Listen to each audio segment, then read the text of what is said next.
Pippin, was the quiet, dependable powerhouse of the original Band of the Hawk, a gentle giant through and through. He rarely spoke, always kept his cool even after Guts elbowed him, and was fiercely protective of Rickard, who was usually by his side. Despite his gentle nature, he's an absolute beast on the battlefield. With a single swing of his mace, Pippin can crush the armored skull of just about anyone.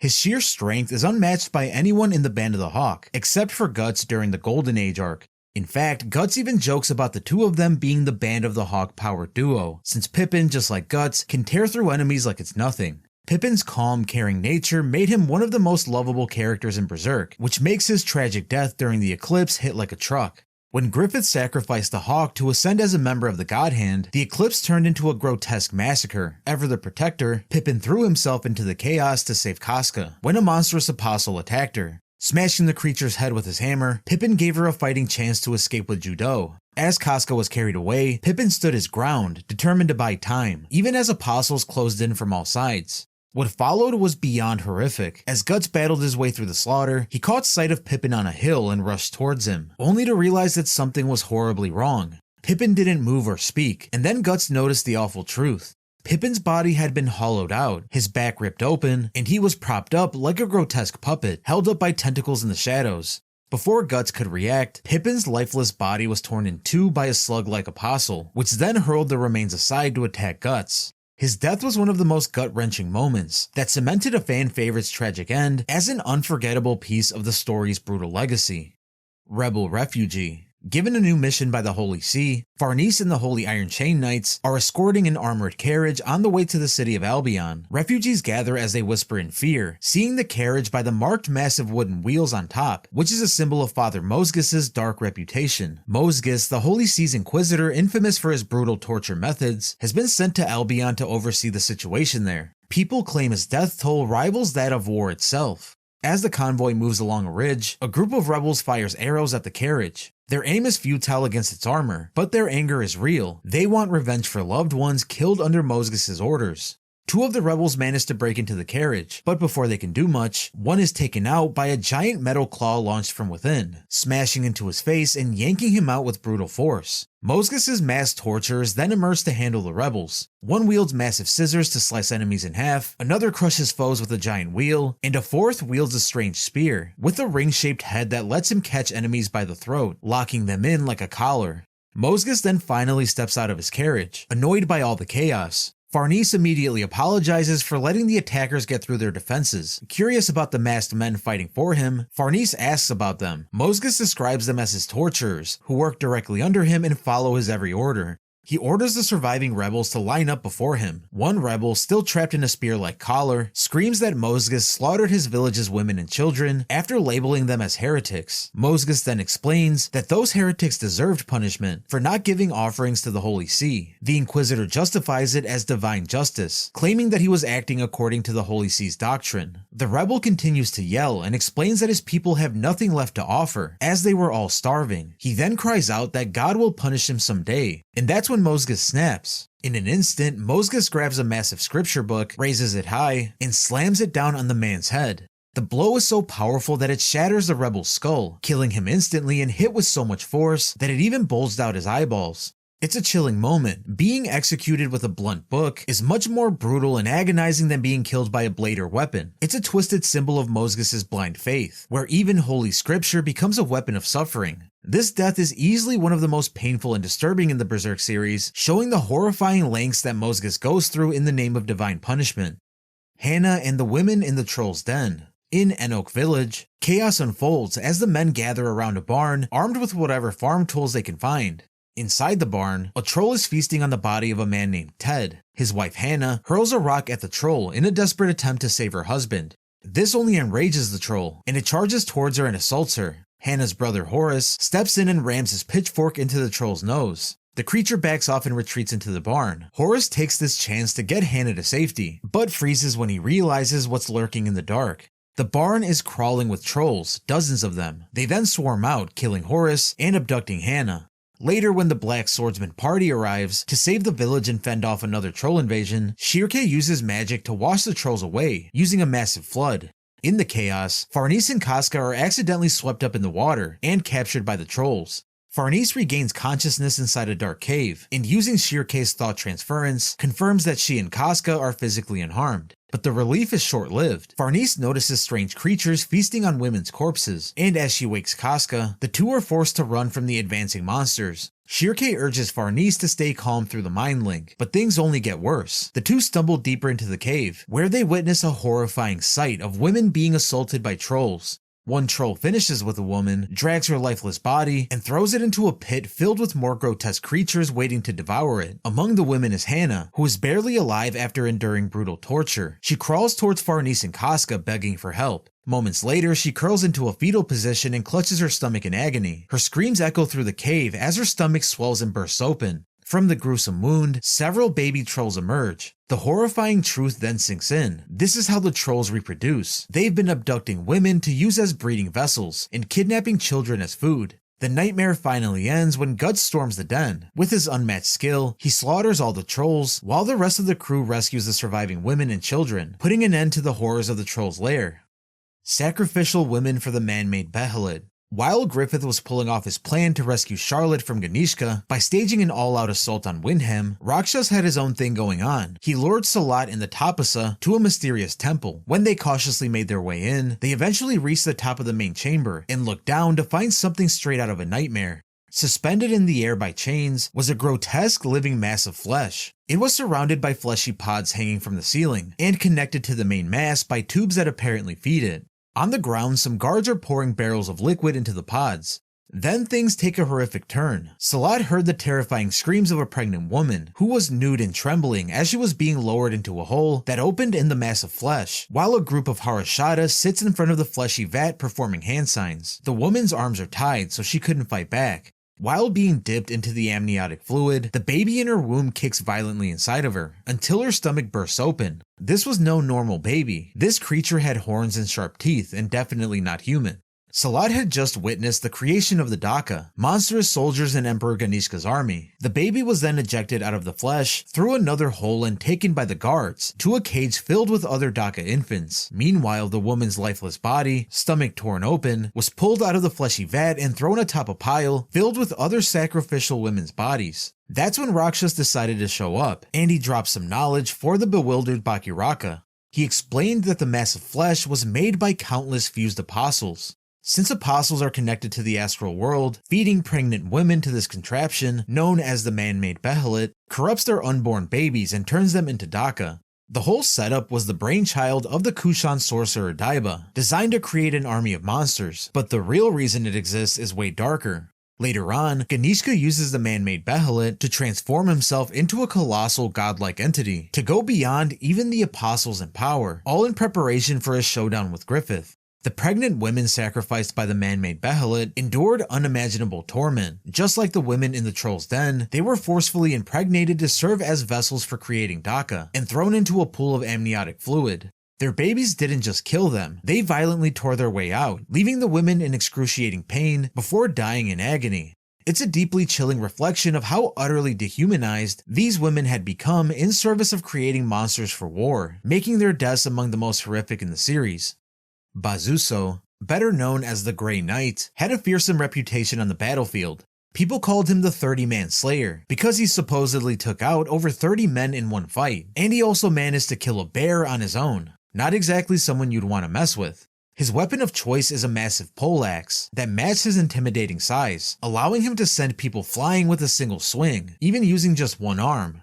When we first meet Bazuzo, he's holding down a fortress under siege and just casually slaughtering mercenaries who tried to infiltrate his ground. The mercenaries' employer puts on a bounty for Bazuzo's head, promising any reward to the one who brings him down. That's when a young, scrappy Guts steps up.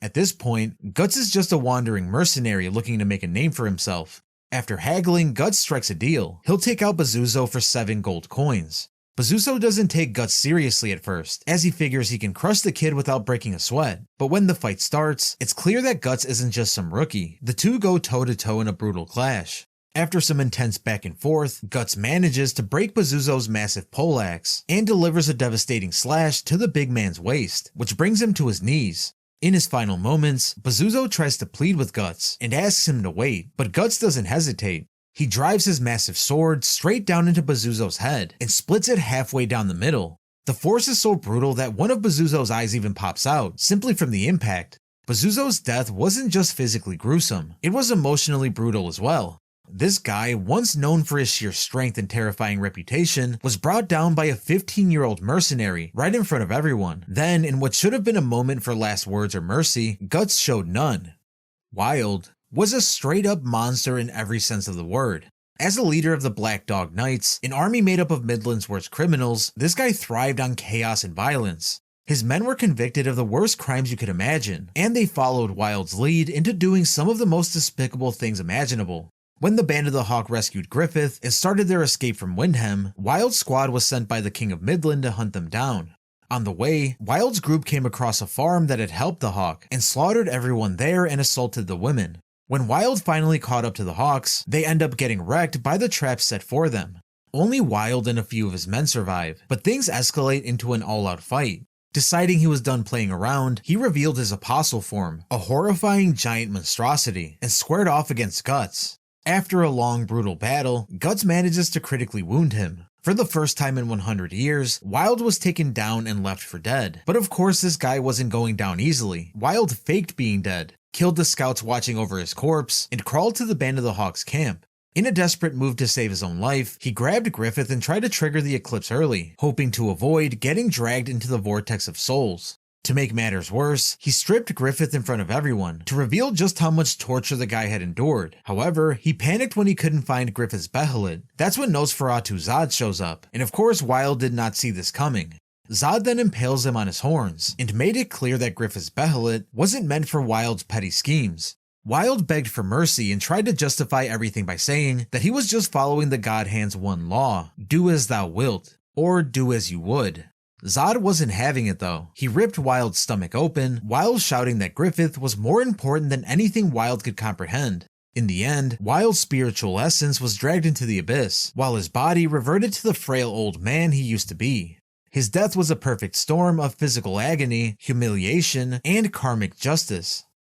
Gaston was the second in command of the Band of the Hawk's Raiders unit, which was led by Guts. He was loyal, hardworking, and always had high spirits. He wasn't just a soldier, but also a close friend, someone who brought optimism and a sense of camaraderie to the group. Gaston respected Guts deeply, not just as a leader, but as someone that he could trust. After every battle, he was the guy you'd find laughing, drinking, and celebrating with the rest of the crew. But he had dreams beyond the battlefield. After making it through the Battle of Doldry, Gaston decided to leave the band and chase his dream of opening a clothing shop in Windham. But when he heard the band had been exiled, he couldn't just sit around. He dropped everything and rejoined them.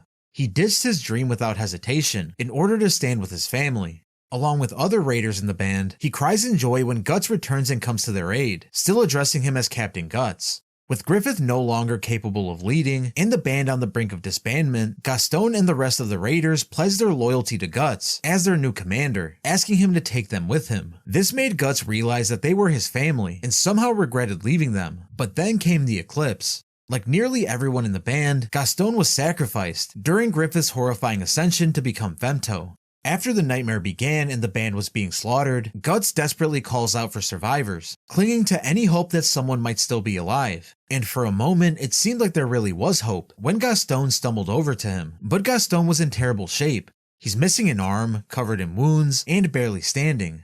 Still though, he was still able to speak, and asked Guts how things had gone so horribly wrong. He even admitted that he'd always had a weird feeling of unease since their first encounter with Zod, like something dark was hanging over them. Despite everything, he remembered the good times, the celebrations, the victories, and even expressed how Griffith had always seemed almost too perfect. And then things took a turn for the worse. Gaston collapses into Guts' arms, and his forehead suddenly starts swelling unnaturally. Guts begged him to hold on, but before he could do anything, Gaston's head suddenly explodes, right there in Guts' arms. An apostle emerged from Gaston's neck, while the remains of his body were twisted and desecrated. Guts tried to strike it down with Gaston's own sword, but the monster swam away in a sea of blood. Gaston's final moments weren't just about his suffering, they were about Guts' suffering as well. Imagine holding one of your closest friends, only to watch them die in your arms in such a violent and dehumanizing way. It's a haunting reminder of just how merciless the world of Berserk is. Donovan was a low-life mercenary under Gambino, Guts' adoptive father. He was ruthless on the battlefield and never hesitated to kill enemies, even the ones that were trying to flee. But his real cruelty showed off the battlefield. One night after a mission, Donovan approached Gambino with a dark request. That same night, 9-year-old Guts couldn't sleep. He then noticed a shadow moving outside his tent, and before he could react, Donovan barges in uninvited. Sensing something was wrong, Guts reached for his sword, but Donovan pinned him down. Guts was overpowered despite his best efforts to fight back. That's when Donovan revealed the horrifying truth that he had paid Gambino 3 silver coins to let him have his way with Guts. Guts was left completely broken, as Donovan committed the despicable act. It was later revealed that Gambino had sold Guts out because of his resentment towards the boy, blaming him for his wife's death and the way that Guts clung on to him like a shadow. Some time passed, and during a battle in the forest, Guts finally got his chance for revenge. He watched Donovan slaughtering stragglers from the enemy force. Before taking action, Guts then shoots him in the back with a crossbow, which catches him off guard. As Donovan staggers, Guts fires another arrow into his open mouth. But Guts wasn't done yet.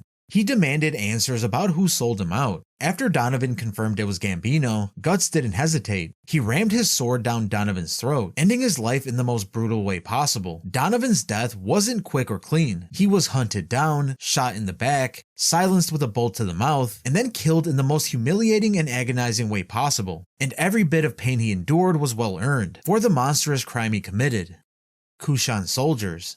After his humiliating defeat at the hands of Griffith, Ganeska decides to take a desperate gamble to surpass even the mightiest apostles. He heads to the Daka creation room, where the grotesque man-made Bethalid is housed. He climbs onto the hook, typically used to lower sacrificial women, into the writhing mass of flesh. Ignoring Daiba's protests, Ganeska orders the hook to descend, as he is determined to be reincarnated into something much greater. As the ritual begins, a dense fog starts seeping out of the temple and starts spreading through Windhem.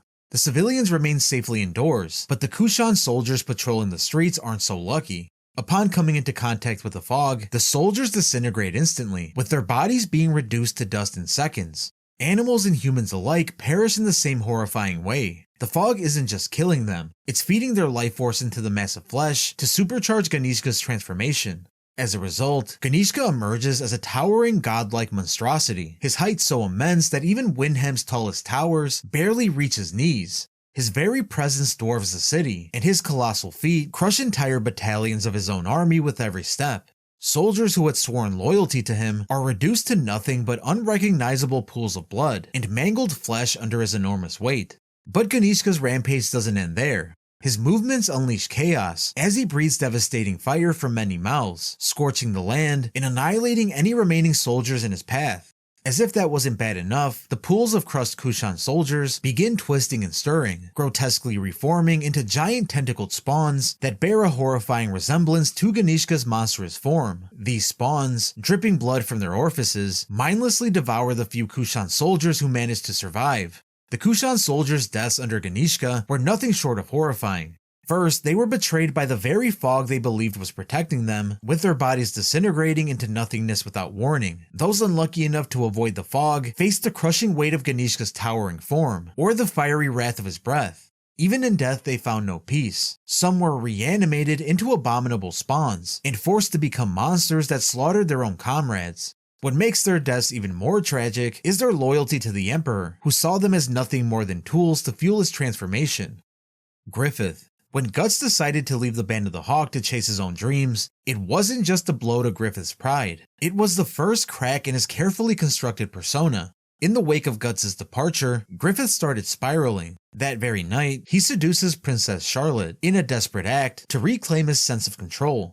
However, this ultimately sealed his downfall. He's arrested the next morning for treason and was thrown into the underground prison in the Tower of Rebirth. Griffith's punishment was far from ordinary imprisonment. The king, enraged by Griffith's defilement of Charlotte, personally whipped him and ordered his prolonged torture, and the torturer made sure that Griffith's suffering was unimaginably brutal. Over the next year, Griffith endured countless horrors. His tendons were slashed, his body burned with hot irons, and his skin peeled to expose raw flesh. His nails were ripped out and left to grow back, only to be torn off again. His tongue was also cut out and turned into a sick trophy. By the time Guts and the Hawk rescued him, Griffith was a shadow of his former self. He was emaciated and crippled, and he could no longer speak, fight, or even stand on his own. His body was broken beyond repair, and his once glorious dream of ruling a kingdom now seemed out of reach.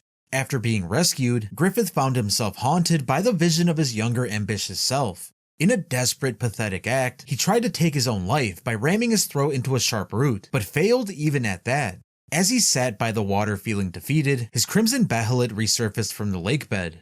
When his blood dripped onto it, it triggered a solar eclipse and sent Griffith, Guts, and the Band of the Hawk into another dimension. There he was greeted by the God Hand, who gave him an ultimate offer. To regain his dream, Griffith would need to sacrifice what remained of his humanity. Faced with this choice, Griffith reflected on his deepest desires and regrets. He realized that Guts was the only person who had ever made him forget his ambition, but Griffith's dream was more important to him than anything else, and that included the Band of the Hawk. With a chilling sense of resolve, he uttered the words, "I sacrifice," dooming his comrades to be branded as sacrifices. What follows is one of the most brutal moments in the series, as the Band of the Hawk is slaughtered by an unrelenting horde of apostles. Guts and Casca, the only survivors, could only watch as Griffith was reborn as Femto, an official member of the God Hand. This wasn't just a physical transformation, it was the official death of everything human about Griffith. In the end, Griffith's death wasn't a single moment, it was a slow and agonizing unraveling of his identity, leading to his rebirth as a monster, and while his physical body ascended, his soul in many ways met its end, making his quote death one of the most haunting in Berserk. Vargas. Vargas was a doctor who spent the last 7 years of his life chasing one goal, which is to kill the Count. Back when he worked as the Count's personal physician, he witnessed firsthand the horrors of his master's twisted inquisition. The Count didn't just punish so-called heretics, he devoured them. Horrified, Vargas tried to escape with his wife and kids, but they didn't make it far. They were captured and thrown into the dungeons, where Vargas was forced to watch as his family was butchered and eaten right in front of him. Then the council turned on him, mutilating his body beyond recognition. But before he could suffer the same fate, Vargas faked his death by taking a certain drug and managed to escape, also stealing the Count's Beharit in the process. For the next 7 years, Vargas lived with nothing but hatred. He wanted revenge, but as a frail, broken man, he had no way to fight back. Then he met Guts. After seeing Guts take on the Count's men, he knew this was his chance. He helped Guts escape, took him in his underground hideout, and showed him the stolen Beharit. He even gave him a secret route into the castle, hoping Guts would be the one to put an end to the Count's reign. Puck, seeing how much Vargas had suffered, urged him to let go of revenge and to focus on the future instead. For a brief moment, Vargas actually considered it, but before he could escape, he was captured and dragged before the public for execution. But it was nothing more than a bait to lure Guts out. Puck begged Guts to save him, but Guts coldly refused, believing it wasn't his problem. In the end, Vargas could do nothing but curse the Count with his final breath before the executioner's axe took his head. Vargas's death is one of the most painful in Berserk because it's so cruelly unfair. He had already lost everything. His family, his body, his future, yet even after all his suffering, he was treated like nothing more than a disposable pawn. He died without ever getting his revenge, and without even the dignity of a proper fight. But in the end, fate had its own sense of justice. When the Count refused to sacrifice his daughter and was dragged into the abyss, Vargas was one of the first souls to rise from the darkness and drag his murderer down with him. He may not have lived to see his revenge, but in the end, he got it. Judo. Judo was one of the first to join the Band of the Hawk, but before that, he was a performer in a traveling troupe. He left that life behind after running into Griffith and, like most Hawks, got swept up in the White Falcon's charisma. Judo was always easygoing and a relatable member of the band who made people feel welcome, especially Guts, whom he helped fit in early on. When it came to Casca, Judo was the quiet, selfless type. He had feelings for her, but rather than act on them, he supported her happiness, especially when she and Guts started growing closer. He even encouraged their relationship, even if it meant setting aside his own emotions. As a fighter, Judo was no slouch. He wasn't the strongest, but he was quick, skilled, and had deadly accuracy with his throwing knives. Whether it was humans or apostles, if he had a target in sight, he could take them down. On top of that, he carried 2 short swords for close combat, and had solid medical knowledge, and was sharp when it came to reading situations. So he wasn't just a fighter, he was a thinker too. Then came the eclipse, where everything fell apart. When Griffith sacrificed Hawks to achieve his dream, the apostles descended and turned the battlefield into a massacre. In the chaos, Judo made it his mission to protect Casca. He fought alongside her, shielded her from attacks, and took brutal injuries in the process. His arm got mangled, his body torn apart, but he kept going, determined to give her a chance to survive. Even as he lay dying, Judo tried to play it off like it was no big deal. He told Casca to go on without him, though she refused to leave him behind. In his final moments, he looked up at her, regretting just one thing. He never told her how he really felt. And just like that, he was gone. Judo's death is one of the most painful in Berserk because of what it represents. He wasn't the strongest or the most ambitious, but he was one of the kindest and most reliable members of the Band of the Hawk. He put others before himself until the very end, and the one thing he wanted, to tell Casca how he felt, was something he never got the chance to do. His story doesn't end with glory or revenge, just quiet sacrifice and unspoken words. That's what makes it hurt the most. And really quick, if you enjoy these no-nonsense, straight-to-the-point videos covering all sorts of anime topics, then make sure to like this video and subscribe. But anyway. Mazgus's victims in the torture chamber. Once in Albion, Mazgus puts on his best holier-than-thou act by inviting a bunch of starving beggars into the Tower of Conviction. He quietly hands them off, all except for a mother and her dying child. He actually does take the ill baby to a doctor, which seems like an act of kindness, and when the mother thanks him, he gives her a smug little speech about how he's just following God's will. Then he drops a cryptic line about how she will have to repay this kindness later. And that's when things take a dark turn. Mazgus leads the mother, along with Vernice, Serpico, and Azan, into a chamber. The second they step in, it's clear that this isn't some holy sanctuary. This is hell on earth. The room is filled with the sound of screams and the stench of burning flesh. Mazgus's twisted disciples are hard at work, unleashing the worst kinds of torture imaginable. People are tied upside down and forcibly stretched. A man is strapped to a chair lined with spikes while getting crushed to death.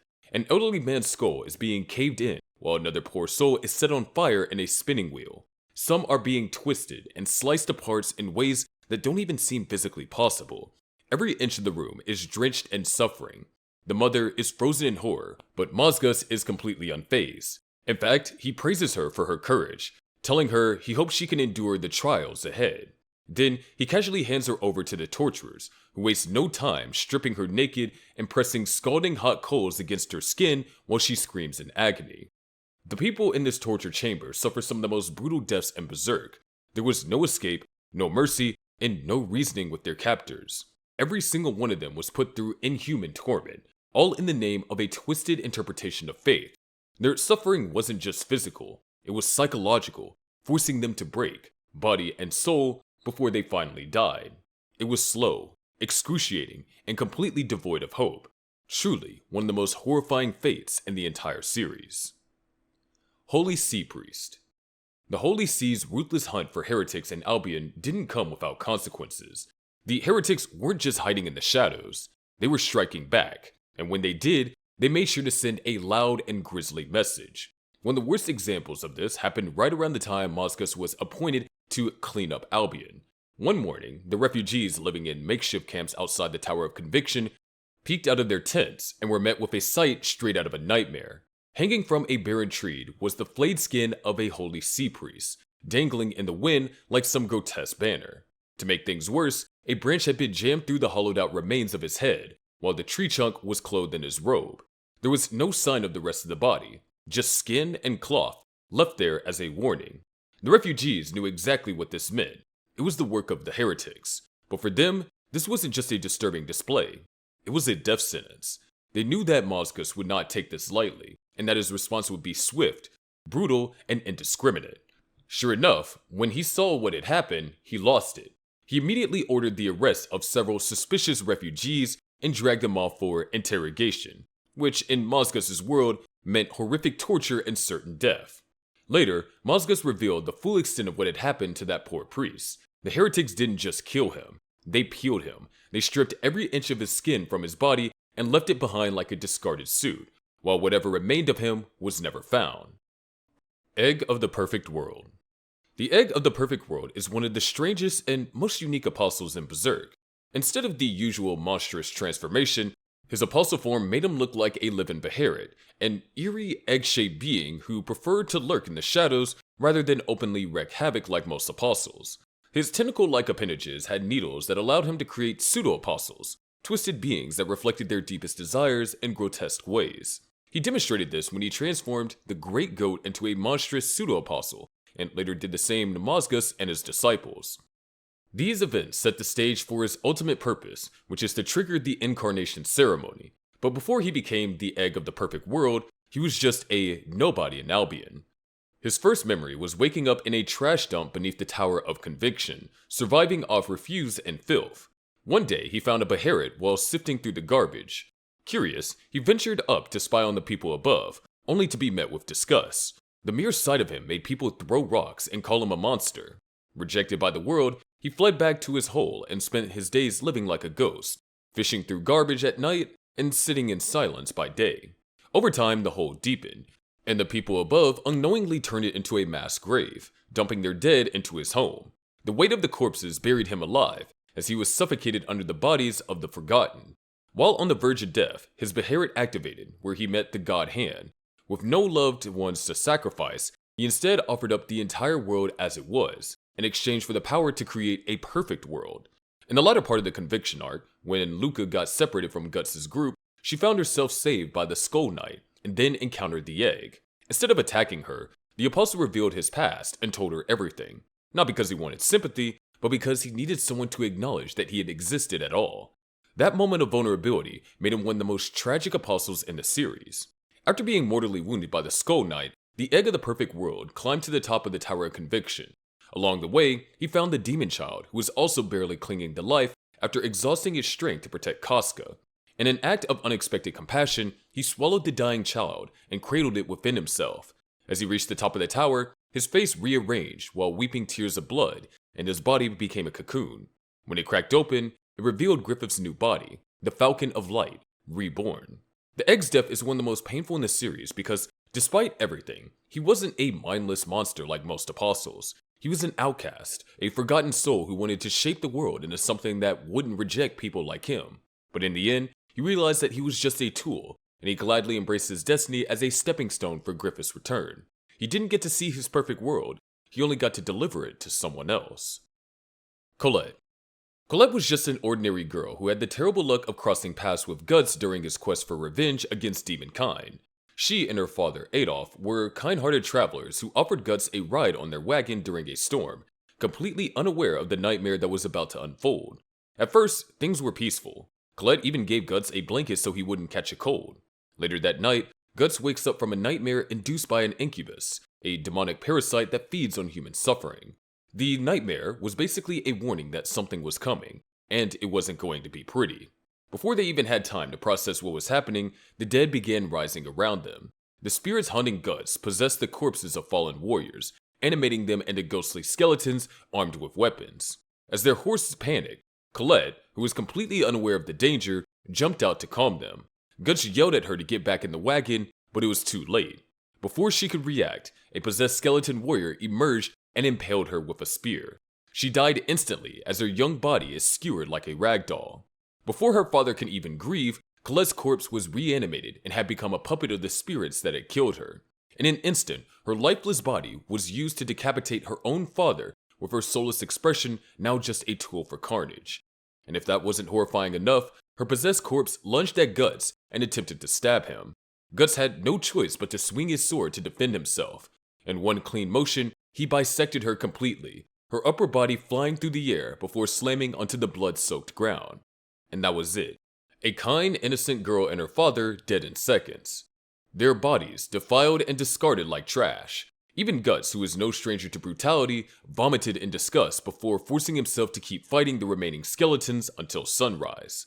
What made Colette's death so gut-wrenching isn't just how violent it was, but how sudden and cruel it felt. She wasn't a soldier, a warrior, or a sinner. She was just a kid. She and her father wanted nothing but to help a lone traveler in the storm, and they are rewarded with a gruesome, agonizing end that completely erased their humanity. Unidentified roaming apostle. A month after the eclipse, this random unnamed apostle is just wandering around the countryside when he ends up face down in a puddle. He's so out of it that two passing farmers nearly run him over with their carriage and yell at him for being in the way. But then something catches his attention. He smells a sacrifice. Guts and Casca, both now branded, are miles away at Godo's place. But that's all the motivation this apostle needs to drag himself over there. When he finally arrives, Guts is about to set out on his revenge quest. The apostle sneers at him, calling him leftovers and saying he was just following the scent of evil. Seeing an apostle right in front of him, Guts is filled with rage and doesn't waste time as he charges in, slashing the apostle so hard he gets thrown out of the house, and follows up with a second strike that tears his stomach open. The apostle fights back and grabs Guts' wrist, using his own intestines, and flings him into the armory. Following Rickard's instructions, Guts fires his cannon arm for the first time and blows out the back of the apostle's head. But this guy just won't die. Guts then spots something in the corner, the Dragon Slayer. He grips the massive sword for the first time, swings, and cleaves the apostle straight down the middle. Even then, just to make sure, Guts lands a second devastating strike that completely cuts the guy in two. This poor apostle had the absolute misfortune of being the first to experience both Guts' cannon arm and the legendary Dragon Slayer. If there was ever a painful way to go, it was this. Blown up, sliced apart, and making history as Guts' first real kill with his new favorite weapon. Villagers decimated by the Black Dog Knights. When the Band of the Hawks rescued Griffith and escaped the Midland forces, the king ordered the Black Dog Knights to hunt them down and kill them, much to the distaste of his men who considered the Black Dogs a disgrace to the knighthood. They were led by a ruthless apostle named Wild, who was known as one of the most depraved and heartless characters in the series as a whole. In pursuit of the Hawk, Wild's group comes across a farm that previously aided the Hawks. At first, Wild inquired one of them about whether the band had passed by before, deciding to get the juices flowing a bit. The Black Dogs then violently killed the residents, even burning the children alive, and assaulted the women before dismembering them and skewering their body parts on their weapons. Although this was clearly a painful and humiliating death experienced by each of the villagers, the emotional weight makes the whole situation worse. All the villagers were guilty of was aiding a group of mercenaries in need with the Band of the Hawk, and were ruthlessly slaughtered for it. Elves of Misty Valley. These so-called Elves of Misty Valley were anything but real elves. They were actually Rosine's pseudo-apostles, children who had been kidnapped, shoved into cocoons, and forcibly transformed into twisted versions of themselves. On the surface, they look a lot like real elves, but the second they felt threatened, they would mutate into grotesque insect-like monsters. These little terrors were completely loyal to Rosine, follow her every command, and had a habit of raiding villages, devouring adults, stealing kids, and forcing them into the same horrific transformation they had gone through. But the most unsettling part is that they still acted like kids. They loved playing, giggling, and goofing around. The problem was their idea of play was war, and it wasn't just pretend. As Jill and Puck watch from the sidelines in Misty Valley, the elves engage in what starts as innocent fun, but quickly turns into an absolute nightmare. They gleefully stab, dismember, and impale each other with sticks, treating real, brutal violence like a harmless game. One scene is particularly gruesome. An elf chases another, catches them, mutates into a bee-like form, and then pins them down, stabbing its prey in the genitals with its stinger. Jill is so horrified that she throws up on the spot. Then comes the gut punch. Some elves excitedly present Jill with a corpse of one of their own, impaled on multiple sticks. She swats them away in disgust. As the body hits the ground, it grows and reverts back to its original human form. That's when the horrifying truth sinks in. Every single elf that dies turns back into the child they once were. Jill looks around and sees the battlefield littered with lifeless children's bodies. When Gus arrives at Misty Valley, most of these elves were slaughtered during his fight with Rosine. The few that remain perish in a massive fire that Gus set to destroy the cocoons. This is, without a doubt, one of the most horrifying deaths in the series. They weren't just monsters. They were kids, stolen from their homes, brainwashed, and turned into killers, only to die without ever realizing what had been done to them. In the end, their deaths revealed the terrible truth of what they really were, innocent children who never had a chance. Kaya's mom. When Titans appear in Wall Rose, one of the villages nearby is abandoned while Kaya and her mother are left behind, due to her mother having bad legs. They hide in a small cabin when eventually a Titan standing at only a couple meters tall manages to squeeze through the door in search of his next meal. To Kaya's horror, the Titan starts devouring her mother, beginning with her legs. Sasha Blouse eventually arrives in the town to alert its citizens and finds the two women in the house they were left in. Sasha unsuccessfully attempts to cut the Titan's nape with an axe, and then notices the child in the room. Sasha apologizes to the mother as she decides to abandon her, and successfully takes her child to safety.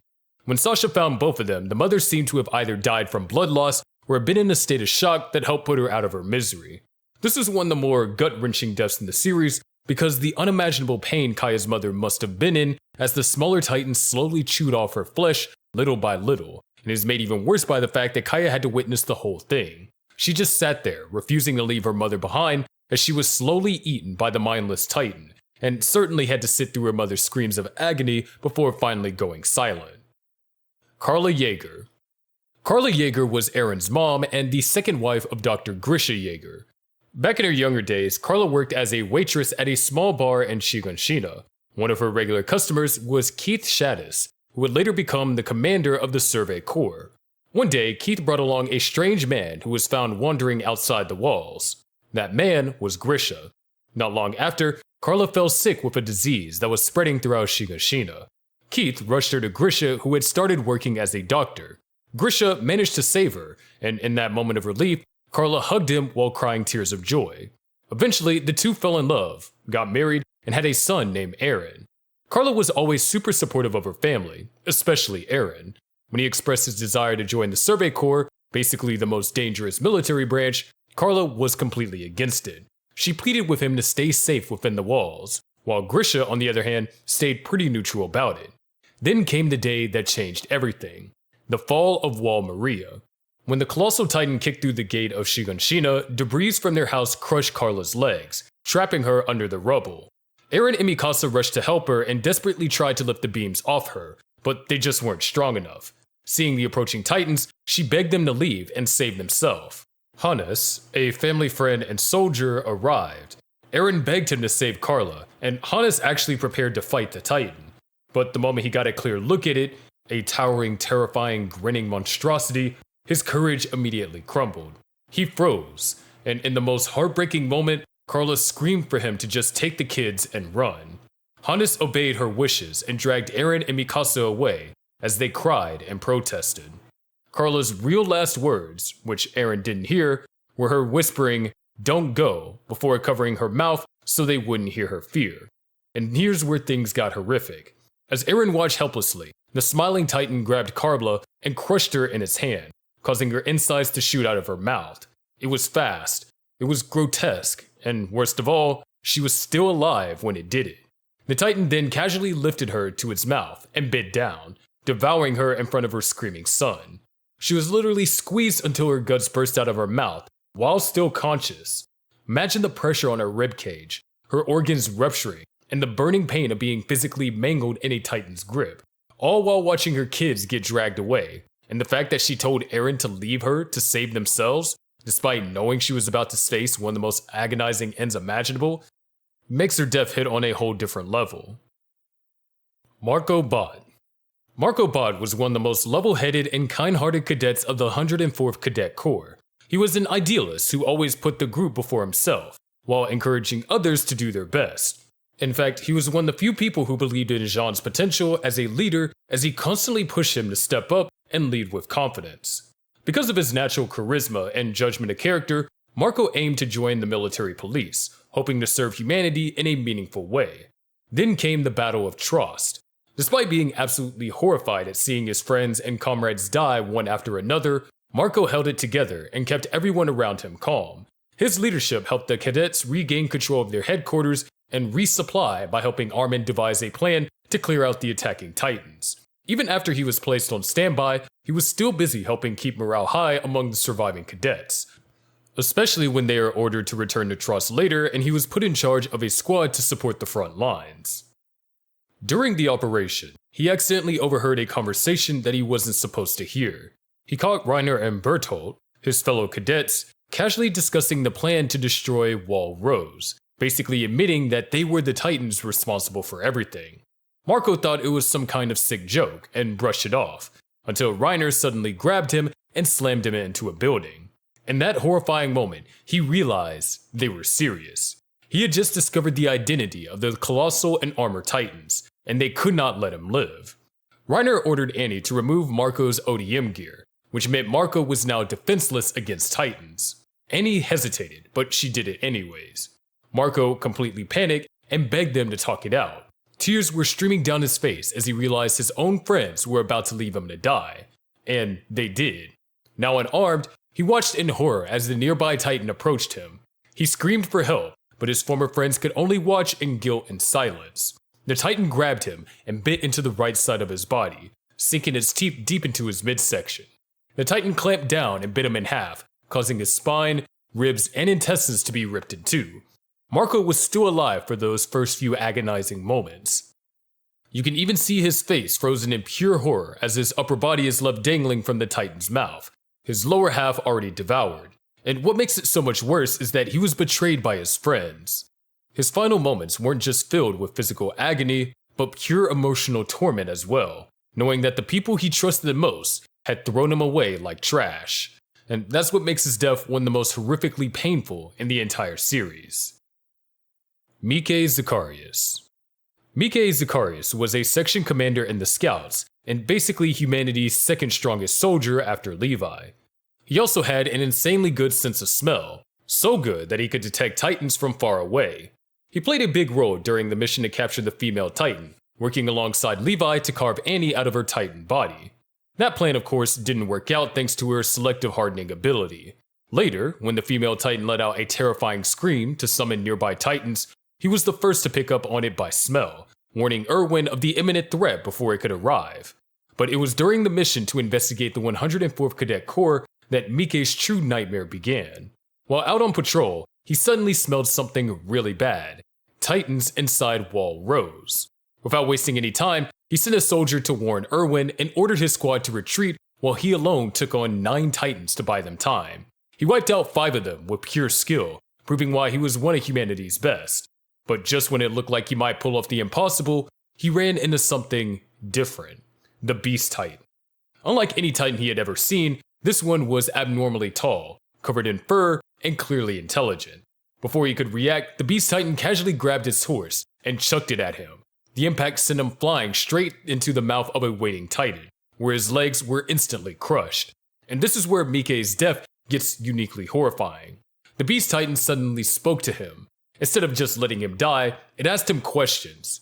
He, who had spent his entire career fighting dumb, mindless monsters, was now being interrogated by one.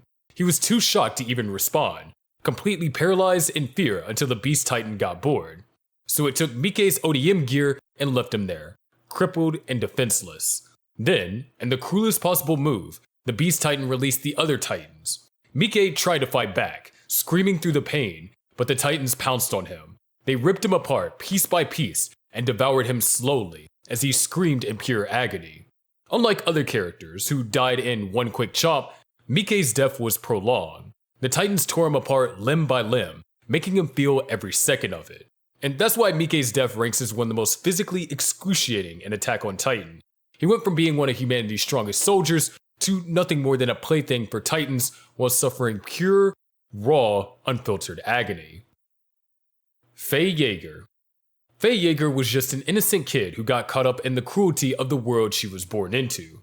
As the younger sister of Grisha, she grew up in the Liberia internment zone, where Eldians were treated like second-class citizens under Marleyan rule.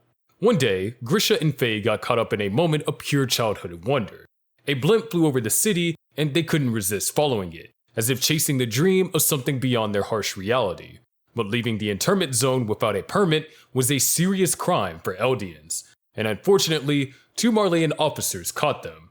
The soldiers gave them 2 options: forced labor or a beating. Grisha chose a beating to keep their parents out of trouble. He even took the blame, claiming he forced Faye to follow him. One of the officers beat him up, while the other took Faye away, supposedly to bring her home. But when Grisha finally stumbled back home after his punishment, Faye was nowhere to be found. The next day, her body was discovered by the river, lifeless and mutilated. The same Marleyan officers came to their house, spinning some half-hearted lie about how they had left her at the border and she must have gotten herself killed. Their terrified father immediately bowed his head and swore to teach Grisha not to step out of line. But Grisha knew. He knew these men were lying. And he was right. 7 years later, Grisha learned the horrifying truth. Faye hadn't just been left at the border. She had been tortured for sport. The officer who took her away had fed her to 3 vicious dogs. They ripped her apart while other Marleyan officers stood by, watching and enjoying the spectacle like it was some kind of sick entertainment. She was slowly torn apart, piece by piece, while still conscious. Imagine the agony of sharp teeth sinking into your flesh, ripping you apart while you're too weak to fight back. And the most heartbreaking part is, it wasn't a mindless titan doing it. It was humans. People who could have stopped, but didn't. Because to them, she wasn't a little girl. She was just an Eldian, someone they saw as less than human. Faye's death proved something terrifying. The true monsters of this world weren't always titans. Hanis. Hanis was more than just a captain in the garrison. He was family to Eren and Mikasa. He was the guy who laughed too much, drank a little too often, and always tried to keep things light, even when the world was falling apart. But when it mattered the most, he showed up. He was the one who saved Eren and Mikasa from the Smiling Titan when they were kids, even if it meant running away instead of fighting, and he never forgave himself for that. Over the next 5 years, Hanis worked his way up the ranks, but he never really lost that laid-back big brother energy. When he saw Eren and Mikasa and Armin again in Trost, he was so proud of them. He even apologized for not saving Carla, but Eren reassured him that it wasn't his fault. Fast forward to the battle to rescue Eren from Reiner and Berholt, and Hanis found himself face to face with that same Titan that had taken Carla all those years ago. Before the Smiling Titan could grab Eren, who had just been rescued by Mikasa, Hanis stepped in to save him. This was his shot at redemption. No running away this time. He was going to finish what he couldn't do back then. Except it wasn't enough. Despite fighting with everything he had, Hanis got caught. The Titan clamped down, biting him in half, snapping his spine, and ripping away his lower half in one brutal motion. His spine was shattered, meaning he would have been in excruciating pain right before the end. And if he was still even slightly aware as the Titan finished its meal, that's a level of suffering that most people can't even imagine. His body hung there for a moment, lifeless, before the Titan devoured what was left. Eren and Mikasa could do nothing but watch in horror. The same scene from their childhood played out all over again, except this time, it wasn't Carla, it was Hanis.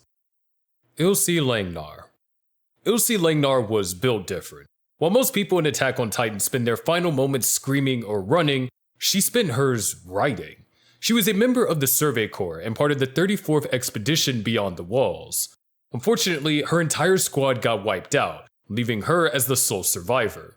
With her horse gone and her odium gear broken, her only option is to run. She sprinted through the wilderness despite knowing she probably wouldn't make it back. But instead of panicking, she pulled out a notebook and started documenting everything.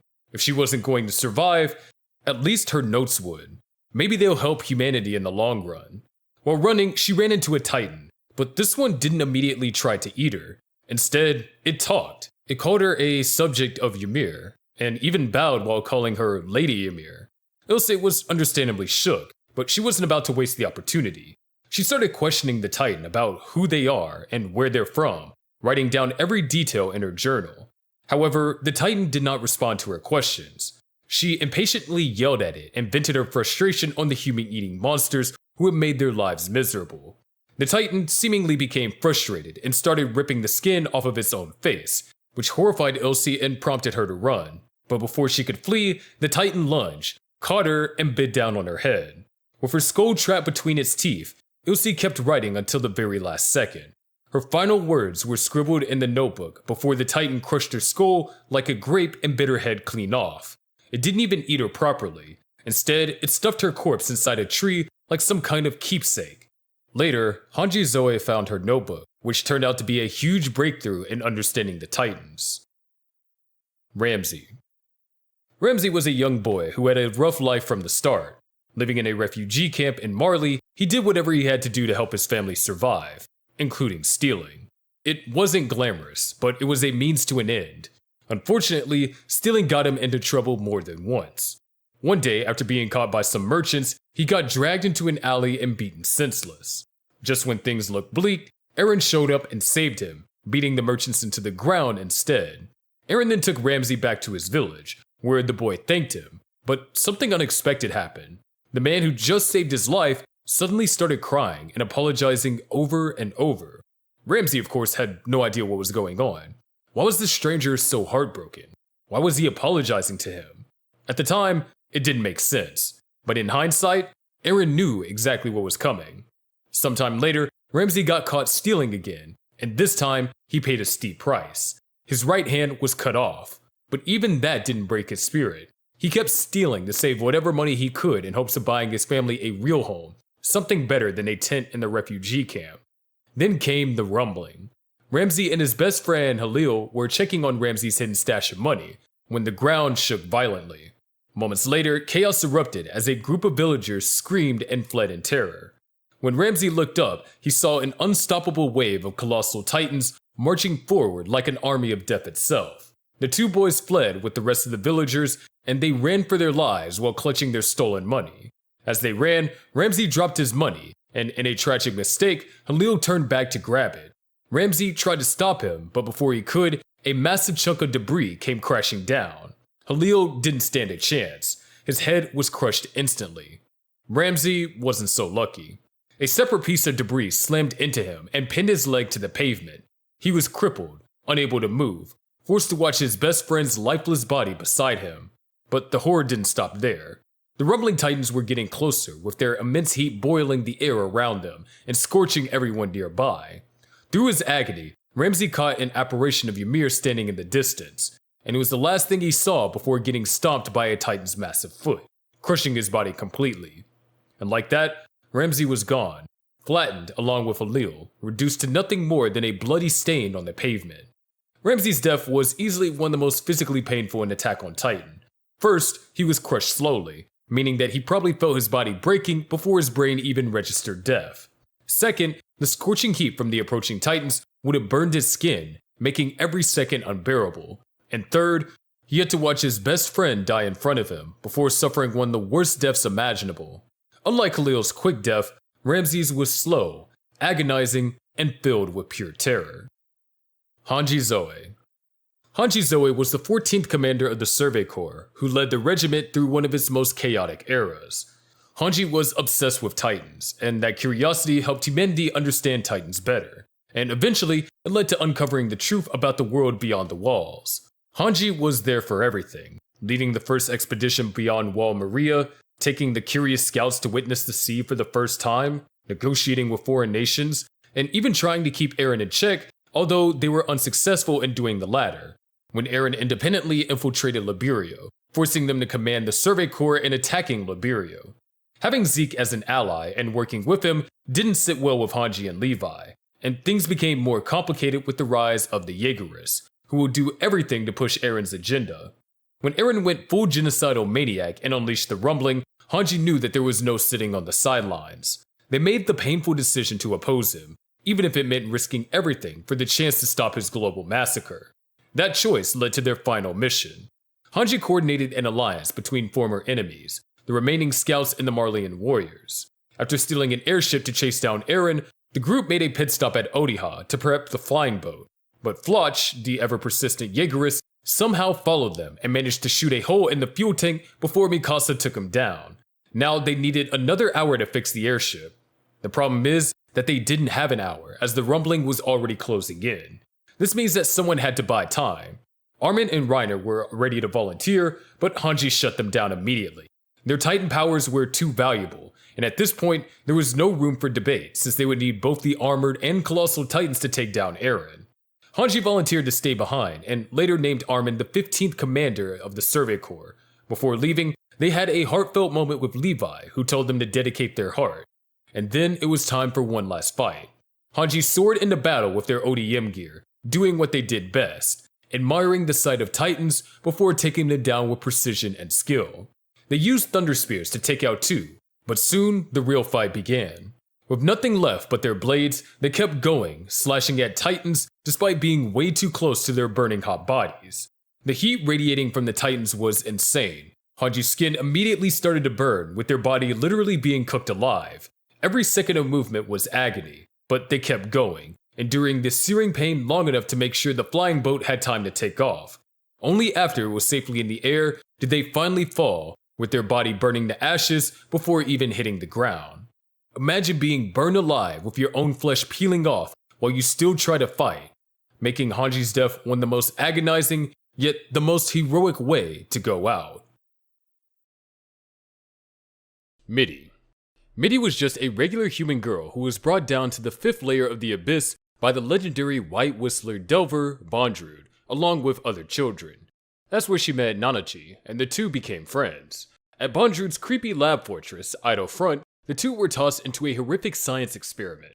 Bondrewd's goal is to figure out how to dodge the effects of the Abyss's curse, so he came up with a brutal plan of dropping them down to the 6th layer and yank them back up like a fishing line with trauma bait. The setup transferred all the curse effects to Mitty, sparing Nanachi but transforming her into a fluffy bunny-like creature. But Mitty wasn't so lucky. Once the curse hit her, Mitty's body warped into something that barely resembled a person. She became this blob-like moaning lump of misery, constantly in pain, no longer able to speak, but still painfully aware. And that wasn't even the end of her sufferings. Bondrewd kept torturing her, running twisted experiments to see what it would take to break her. He impaled her, cut off her limbs, poisoned her, but Mitty would regenerate every single time. The only time Mitty's crazy regeneration seemed to have a limit was when Bondrewd hit her with Sparagmos, a possessed artifact that generates a mysterious blade of light.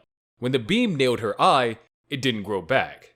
Nanachi couldn't take it anymore. They escaped with Mitty to the 4th layer and did everything they could to end her suffering. But nothing worked. They then met Reg, the robot boy with built-in new cannon arm. After a fight with the Orb Piercer, Nanachi realized Reg's incinerator might be as powerful as Bondrewd's Sparagmos and could be used to finally put Mitty out of her misery. Nanachi then asks Reg to kill Mitty. Reg hesitates at first, but agrees under one condition, that Nanachi must promise not to follow Mitty into the void. They prepare a final resting spot for Mitty, filled with stuffed animals, and say goodbye before Reg fires the incinerator, finally ending Mitty's suffering. And while Nanachi is more than happy for Mitty's release, they're left heartbroken and sorrowful. But that's not the last we see of Mitty. Later, in the bizarre city of Iruburu, a replica of Mitty pops up. Turns out one of the village's sage, named Balaf, became obsessed with her immortality, so much that he gave up huge chunks of his own body just to have her. Mitty became this endless food source as he literally ate her, and she regenerated over and over. When Nanachi finds out about this, they search for Balaf and offer themselves to him in exchange of Mitty's freedom. Eventually, when given the chance to leave with Mitty, Balaf told Nanachi that if Mitty is taken outside the village, she'll disappear for good, because everything created in Iruburu can only exist within it. Faced with that choice, Nanachi realized that this reunion is just a pipe dream. With a heavy heart, they walk Mitty towards the barrier. Nanachi reflects on how much they've grown and learned, and with teary eyes, say goodbye as Mitty fades away, for real this time. Mitty's death as a human being was just the beginning of her torment.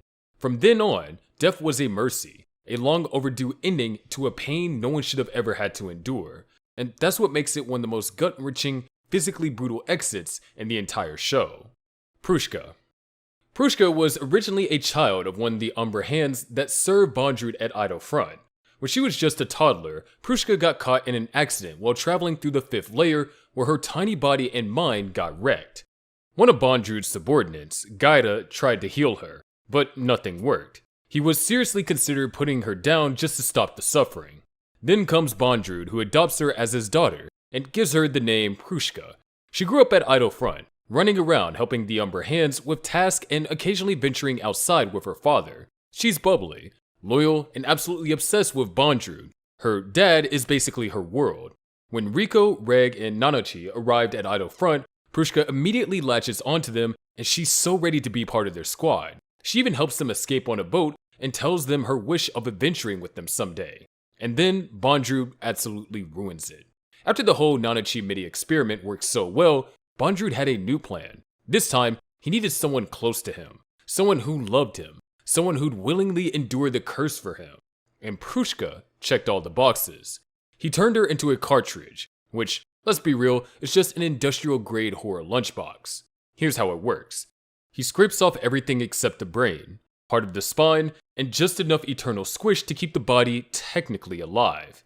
Then it all gets wrapped in her own skin, and she gets pumped full of drugs that make her feel euphoric and terrified at the same time, all while absorbing the curse for him. Due to her devotion, she took the burden of the curse so that Bondrewd could receive the blessing of the abyss. This was Prushka consciously suffering with her body mutilated beyond recognition, but her mind still there, still thinking about wanting to go on an adventure with Riko and the others. Her love and longing were so strong that even after all that pain, what was left of her transformed into a life-reverberating stone, a super rare and special artifact formed from the soul.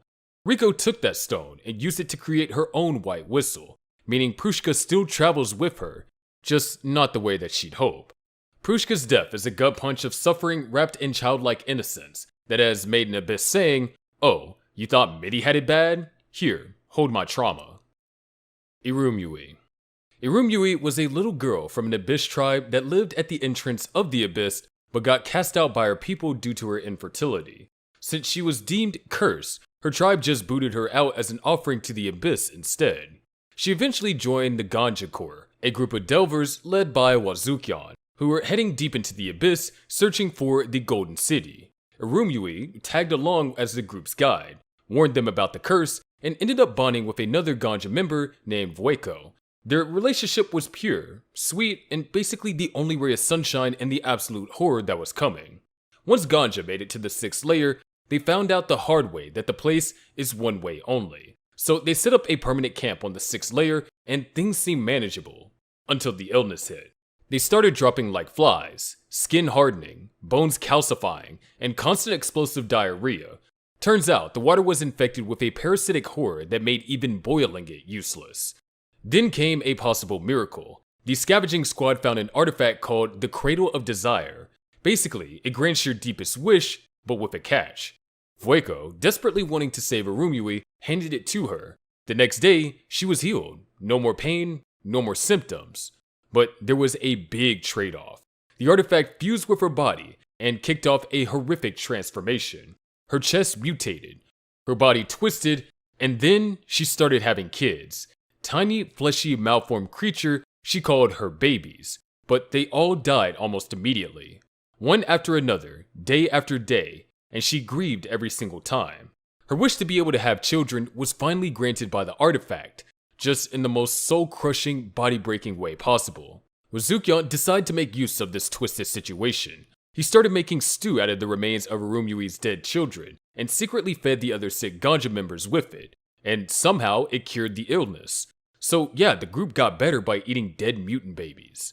Eventually, Wazukyan feared Irumyui wouldn't survive much longer, so he sent the interference units to find another Cradle of Desire. Vueko found it embedded in Irumyui's mutated body, basically a desperate attempt by her physiology to fulfill one final wish. Irumyui then begins to move, her body now a grotesque mix of tentacles, growths, and grief. She moved forward and consumed flying beasts with her new monster appendages. One of the Ganja members, Belaf, who was drowning in guilt over eating her kids, asked to be consumed too, and she accepted. A gaping hole opened up in her body, and he walked in. Instead of dying, he was transformed into a Narahate, a creature mutated by the curse but still sentient. The others decide to offer themselves too as a way of asking forgiveness for eating her children. Wazukyan proclaimed that this is the home that they've been looking for. As the Ganja members willingly walk inside Irumyui's body, Vueko refused to go along and tried to jump off a cliff, but Wazukyan stopped her and imprisoned her in a pitch-black cell that was inside Irumyui's old head. Irumyu had mutated into a massive living structure, and inside her body, the village of Iruburu was born. Vueko. Vueko was an orphan who ended up being raised by a monster of a man named Juroimo, who abused her in every way you can imagine. One day out at sea, Juroimo and some fishermen stumbled upon a wrecked ship with all the crew mutilated except one delirious survivor who rambled about a terrifying man-eating abyss and some fabled golden city at the bottom. Before dying, the man handed over a mysterious star compass that points to the abyss. Juroimo held onto it until eventually he tried to kill Vueko, who later escaped, inherited the compass, and decided to find the golden city herself. She became a delver, an adventurer crazy enough to explore the abyss, and joined the Ganja Suicide Corps, led by Wazukyan, who had the same wild dream. She eventually became one of the group's top leaders, the Three Sages. Along their descent, they found Irumyui, and Vueko convinced the others to let her join them. Everything went downhill after that, literally and figuratively. After settling in the 6th layer, the group got wrecked by the pseudo-water, a creepy substance that basically turns your body into living, breathing rock. One by one, they fell sick, and that's when Wazukyan handed out some suspicious stew for them to eat. Everyone who ate it, including Vueko, magically healed. Turns out that stew was made from Irumyui's dead babies. As I narrated earlier, after fusing with the artifact called the Cradle of Desire, Irumyui started giving birth to non-human offspring, but those babies died quickly. Wazukyan then cooked them up to save the group. Over time, Urumui transformed completely, barely human anymore, and began devouring flying monsters. Eventually, the other Ganja members, led by Bailoff, sacrificed themselves to her, merging into what became the strange village of Uruburu. Voiko refused to join them and tried to end it all by jumping off a cliff. Rizukyan managed to grab her leg, but she hit her head on the cliff wall and passed out. When she came to, she was in a pitch-black isolation, trapped in what used to be Urumi's head. No light, no movement, just the lingering thoughts and signals of Urumui and her long-dead children. She stayed there for years until Riko found her and freed her. After her release, she helped guide Riko through the village and shared her tragic backstory. But her tragic past began to haunt her in person, when Joroimo, created by Urumui's nightmarish copy of him based on Voiko's memories, showed up again and fought Reg. Then Faputa, the final child born of Urumui's last wish, arrived to burn everything down in revenge. As chaos exploded and the village collapsed, Voiko began succumbing to the curse of the abyss. At that depth, the curse shreds your body apart, warps your flesh, and turns your insides into an abstract art project. Voiko is physically melting, mutating and feeling everything as her body is disintegrating. Pakoyan, another former Ganja member, gave her life to help Nanachi bring Voiko to safety, but it was too late. Faputa later found her in her disfigured state, but was shaken when she called her Urumui, saying that meeting her had made her life worth living. Voiko finally passed away, smiling despite being crushed by the Abersis curse, leaving Faputa with both feelings of loss and love. Victims of the Amaranthine Deceptors. In the film Made in the Abyss Movie 3, Dawn of the Deep Soul, Riko, Reg, and Nanachi finally reached the Garden of Flowers of Resilience, a peaceful patch of beauty in the middle of the abyss-induced hell that was known to be Liza's favorite place. They were greeted by one of Bondrewd's cronies who informed them that this whole garden is crawling with Amaranthine Deceptors. These aren't your average bugs. They're basically demonic butterflies from hell. These things are native to the 6th layer of the abyss, where return becomes impossible for humans. They were thought to be super rare, only known from a few White Whistle reports. But lately, they have been migrating and showing up in the 4th layer, which is alarming in of itself. So what makes these little creeps so awful? They evolved to look exactly like the Eternal Fortunes, the iconic flower that blooms throughout the abyss. Gorgeous, delicate, inspirational, and now, camouflage for parasites. The Amaranthine Deceptors use their wings to blend right in while lying in wait like biological landmines. These bugs are smart. They go into dormancy, staying perfectly still while mimicking the surrounding flowers. They're so sneaky, they can even fool creatures that sense consciousness through the abyss force field. Get too close, and you're in for a surprise larva delivery. They stab you, implant larvae inside your body, and then just chill while the baby bugs slowly chew their way through your insides. Once those larvae hatch, they grow, they multiply, and they do not stop. They eat you alive from the inside out, and once they invade the head, it's game over. You may be still alive, but now your body is just a long-term Airbnb for these monsters. Sometimes the adults even crawl into your mouth and feed you, keeping you alive just long enough to milk you for nutrients. When Reg looked around the garden, he sees the horrible aftermath. Black whistles, elite delvers, just lying there, infested, basically being used as bug incubators. It's not even clear if they're still conscious or not, but long story short, if you ever had the misfortune of falling victim to these insects, then you're in for a slow, agonizingly drawn out torment where you're literally being digested from the inside, bit by bit, while you're alive the whole time. That means you feel everything, every wriggle, every bite, and you know you're just being kept alive on purpose as they preserve you so their babies can have a steady supply of food. It's like your body becomes a walking haunted house, and you're the ghost screaming inside. Physical pain aside, a death by them is also a psychological torture chamber dressed up in flower petals. Orthians infected by the birthday death disease. There's no shortage of terrifying ways to die in the world of Made in Abyss, but few are as eerie and as cruel as the birthday death disease, a mysterious and lethal phenomenon that haunts the surface city of Orth, right on the edge of the abyss. This disease strikes with chilling precision. On their birthday, a person falls gravely ill, and by the end of the day, they die. No matter what treatments are attempted, it was once dismissed as a disturbing rumor. However, before Riko and Reg's journey even began, 8 children from the West District had already succumbed to it, all on their birthdays. Their deaths were gruesome and varied, lending credibility to whispers among the townsfolk. One particular superstition adds to the fear, stating that if a person sees their reflection with a twisted neck in the mirror on their birthday morning, their fate is sealed.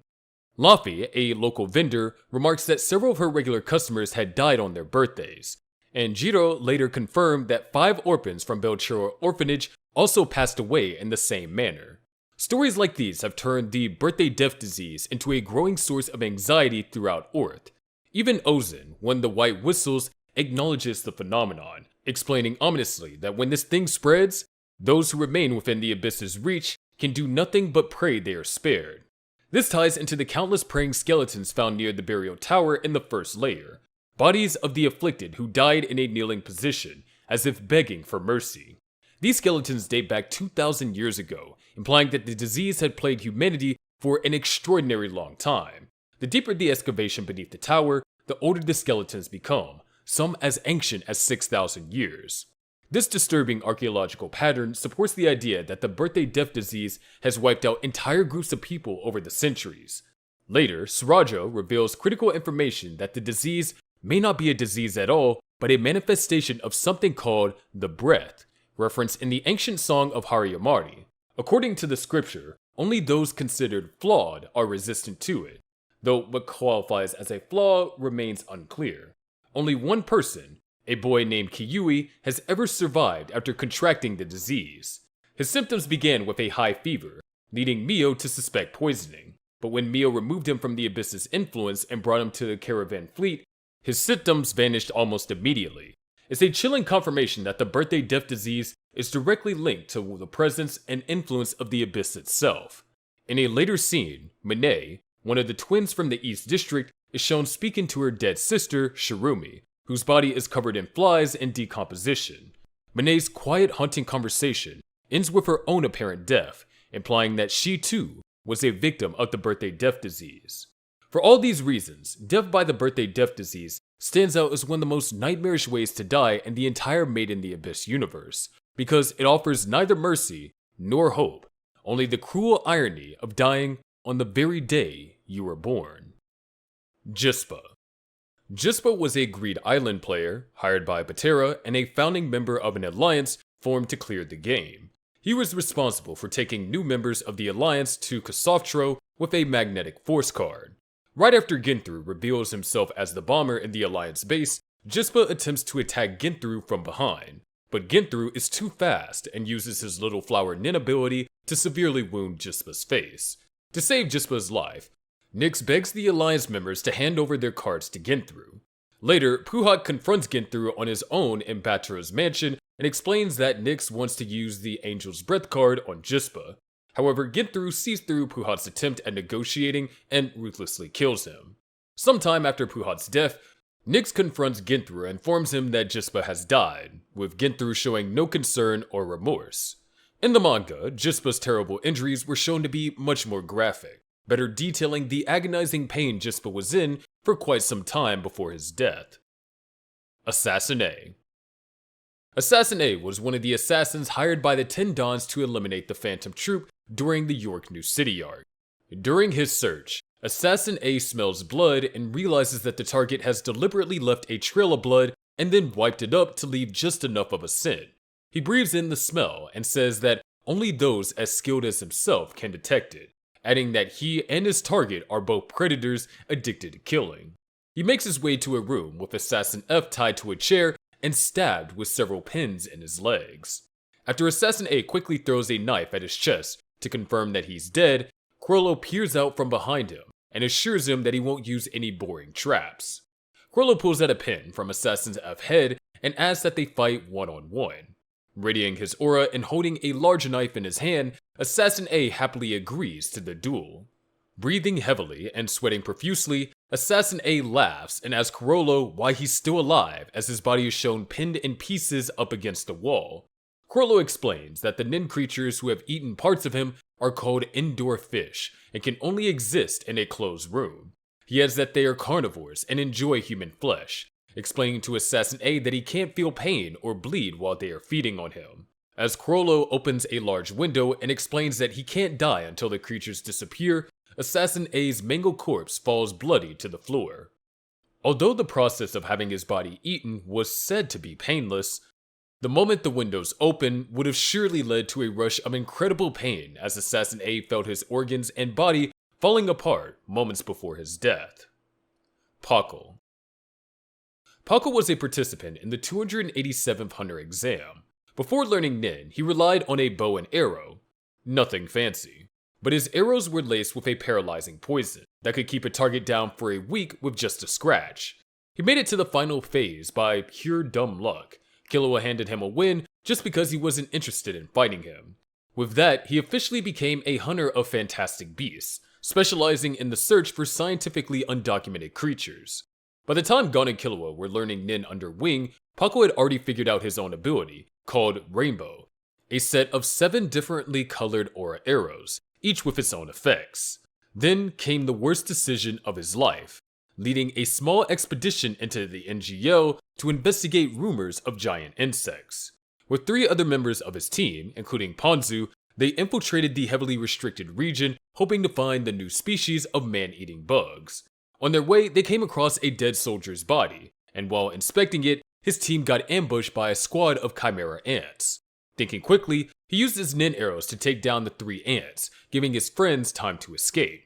Realizing that they cannot handle the threat on their own, they tried to reach the other hunters for help, but failed, and their evacuation plan was cut short when an ant popped out the ground and decapitated one of his teammates on the spot. He managed to kill the ant, but the spider-like Pike then appeared and devoured another one of his friends.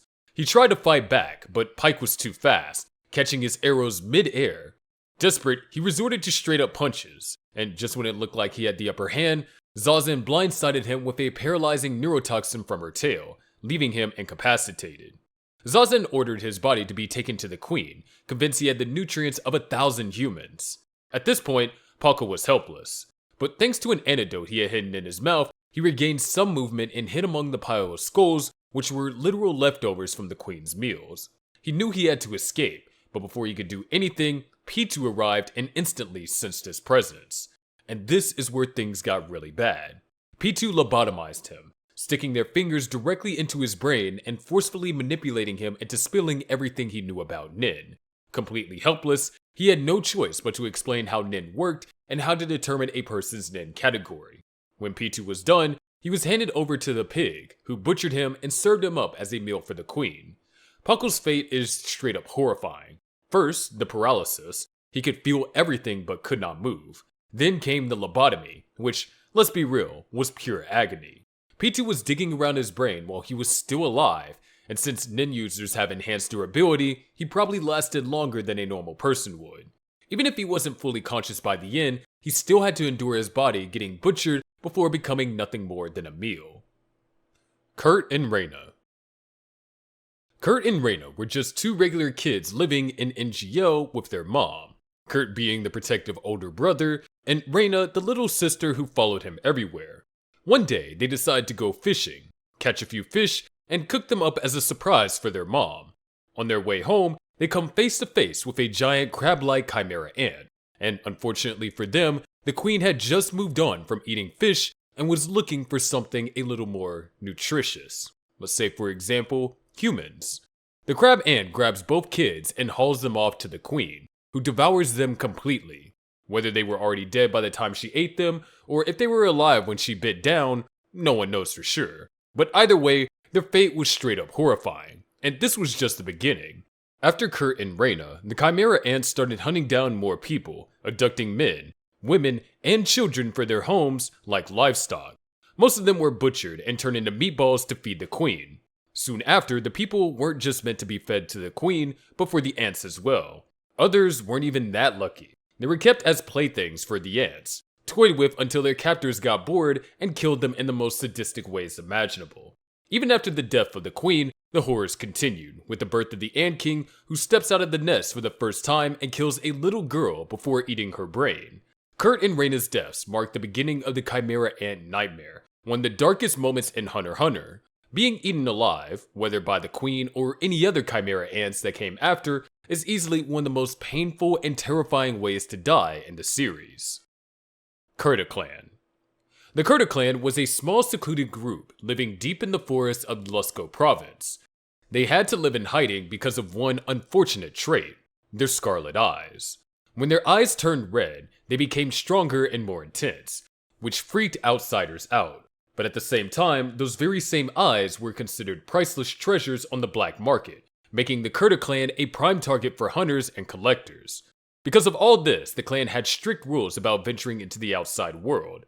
Anyone who wanted to leave had to pass a series of tests, written exams, an oral interview, and the toughest one of all, a trip into town while keeping their cool. The final test involved using special eye drops that kept their scarlet eyes active longer than normal, making sure they can handle outside stress without revealing their true nature. If their eyes turned red, they failed, since that means that they couldn't control their emotions. Kurapika, one of the youngest members, cheated his way through. His best friend, Pyro, swapped the special eye drops with regular water, letting Kurapika pass even after his eyes flared up and beat down some thugs in the nearby town who insulted Pyro. This gave him the freedom to leave, and at just 12 years old, he set off on a journey to find a doctor for Pyro, who was suffering from injuries that he got when he saved Kurapika at some point. But 6 weeks after Kurapika left, everything changed. The entire Kurta clan, all 128 of them, was massacred by the Phantom Troop. Also, they could steal their eyes and sell them on the black market. The gruesome scene was later discovered by a female traveler who stumbled upon the village, filled with the clan members' mutilated remains, and further investigation revealed more terrifying details about their deaths. Families were forced to sit facing each other, then stabbed repeatedly and decapitated while still alive. Full-blooded Kurta members had their eyes gouged out, while those who married into the clan had their eyes crushed, suggesting that the troop was making an example out of them. The adult men had even more wounds, implying they fought back before being overpowered. The most horrific part? The troop is believed to have tortured and mutilated children in front of their parents to force their eyes into an even deeper shade of red before killing them. And as if that wasn't enough, they left behind a chilling message. We'll accept anything you leave, but don't ever take anything away from us. Kurapika returned to find his people massacred, their bodies desecrated, and their eyes scattered across the underworld. With no one left, he swore vengeance upon the Phantom Troop and dedicated his life to tracking down his clan's stolen eyes. While some characters in Hunter x Hunter died in battle or were swiftly executed, the Kurta clan's death was a slow, calculated massacre. Their suffering was deliberate, their pain was drawn out, and in the end, they weren't even allowed to rest in peace, as their very identities were stolen and sold as trophies. And the fact that the troops specifically mutilated children in front of their families just to enhance the colors of their eyes is next level cruelty. It's not just physical pain, it's mental and emotional torment that lasted hours, maybe even days. I mean, can you really blame Kurapika for being obsessed with revenge? Corello and the Phantom Troop lost that one friend, and suddenly they get a pass for becoming a bunch of mass murderers. Meanwhile, Kurapika lost 128 of his people and had to watch their eyes get sold like collector's items. If anyone has the right to seek justice, it's him. Nanika's victims. Nanika is one of the creepiest and most dangerous entities in Hunter x Hunter, and it just so happens to be sharing a body with Alika Zoldyck. No one knows when or how Nanika became a part of Alika, but they've been together since Alika was a little kid. Even the Zoldyck family is completely in the dark about what Nanika actually is. The only one who seems to understand it at all is Killua, who saw Alika transform as a kid and figured out how to change them back. One of the first incidents with Nanika happened when Alika was still a toddler. She asked one of the Zoldyck family butlers, Mitsuba, to do 3 really simple things. Carry her, walk upstairs with her, and lift her into the air. Mitsuba went along with it, but the second she fulfilled the 3rd request, Alika's eyes and mouth turned pitch black. Mitsuba panicked and called for help. Killua ran over and figured out that if he asked Alika to do something, they'll turn back to normal. He asked them to make him go hi-hi. And just like that, Alika was back to herself. Mitsuba later told Silva and Kikyo about the incident. The Zoldycks realized that once Alika gets 3 requests fulfilled, her body goes into Nanika mode. To test the ability, Kikyo ordered Mitsuba to refuse any requests. Mitsuba obeyed, declining 4 times in a row. Not only was Mitsuba instantly crushed into mincemeat, but so was her lover Hasam, who wasn't even near Alika at the time. That's when the Zoldycks realized, refuse 4 times, and you're dead. After the incident when Nanika granted one of the butler's wish to become a millionaire, Illumi steps in and asks if he can choose the new butler, which he was allowed to do so. He told the new butler, Kasuga, to accept every request Alika made, promising to spare her and her lover if she cooperated. Alika's first request to her is her liver. Of course, the frightened butler declined. Then Alika asks for her duodenum, then her spine, and finally her brain. After Kasuga refused all of Alika's requests, 67 people were instantly crushed into an unrecognizable mess, including Kasuga herself. And that's when the Zoldycks realized something even worse. The bigger the last wish, the more devastating the penalty for refusal. After the incident with Kasuga, Nanika's ability had already wiped out a dozen more people when Kikyo and Miluki were testing it, including 6 couples. Miluki once used it to kill a target by making a tourist named Muna pay the price. He told Muna to ignore Alika's request, leading to 13 more deaths. Nanika's victims are crushed into a disgusting pulpy mess, instantly turned into ground meat as if an invisible force squeezed them like a stress ball until their bodies couldn't hold it together anymore. And if that isn't a horrifying way to go, then I don't know what is. Porcupine. Porcupine was a member of the Shadow Beast, basically the Mafia's elite enforcers who were supposed to be unstoppable. When they were sent by the Mafia to track down a group of thieves, 4 members of the Shadow Beast, including Porcupine, arrived at the Gordeo Desert, where they found Uvogin obliterating dozens of Mafia members. Right off the bat, Uvogin obliterates Worm with a single Big Bang impact, leaving nothing but a massive crater. The other 3 Shadow Beasts jump back to avoid getting caught in the shockwave, but Uvogin just grins and asks who's going to die next. When Uvogin goes in for a head-on punch on Porcupine, his fist doesn't even reach Porcupine's face, because of the insanely sharp barrier of needle-like hair sticking out of his face. Porcupine smirks, explaining that Uvogin's strength won't matter if he physically can't touch him. Meanwhile, Rabbit Dog gets a sneak attack in, taking a bite out of Uvogin's flesh, while Porcupine wraps thousands of hair strands around Uvogin's hand and locks himself in place. Uvogin tries shaking him off, but quickly changes tactics. He just swings Porcupine as a weapon to punch Leech in the face. Porcupine reacts fast by softening his hair near Leech to prevent the impact, showing just how much control he has over his ability. Rabbit Dog's neurotoxin kicks in and paralyzes Uvogin. With their strongest opponent temporarily down, Leech moves in, injecting dozens of living leeches into Uvogin's open wound. In one of the most brutal comebacks ever though, Uvogin bites off Leech's head and hurls his skull at Rabbit Dog, instantly killing him. That leaves just one Shadow Beast still hanging onto Uvogin's fist. Porcupine. Now, he's terrified. He mutters to himself that his hair will protect him from anything. Realizing that not even the toughest blade could cut Porcupine's hair, Uvogin unleashes a deafening roar at point-blank range. Porcupine's entire body shuts down. Blood explodes from his ears, eyes, and mouth. His eardrums shattered, his brain gets scrambled, and his organs rupture from the sheer force of the sound waves. He never even gets a chance to process what happened. His body is just done. Uvogin then casually tosses the corpse aside, laughing as he declares needles can't deflect sound. In short, if you're ranking painful ways to die in Hunter x Hunter, getting roared to death by Uvogin is absolutely near the top. Gyro's dad. Before Gyro became the founder and ruler of NGL, he had one of the worst childhoods in the series. He grew up in a construction camp with his deadbeat dad, who was less of a father and more of a grumpy beer-soaked shadow lurking in the background of his life. The single father barely spoke to Gyro, except to bark out strict, borderline insane rules. Gyro wasn't allowed to make a sound while sleeping, and he wasn't allowed to go to the bathroom after 9 p.m. Why? Because the creaking of his bed annoyed his dad, who slept right below him. Despite all this, Gyro idolized him for 2 reasons. When Gyro was 5 and caught a life-threatening fever, his dad stayed with him all night, watching over him.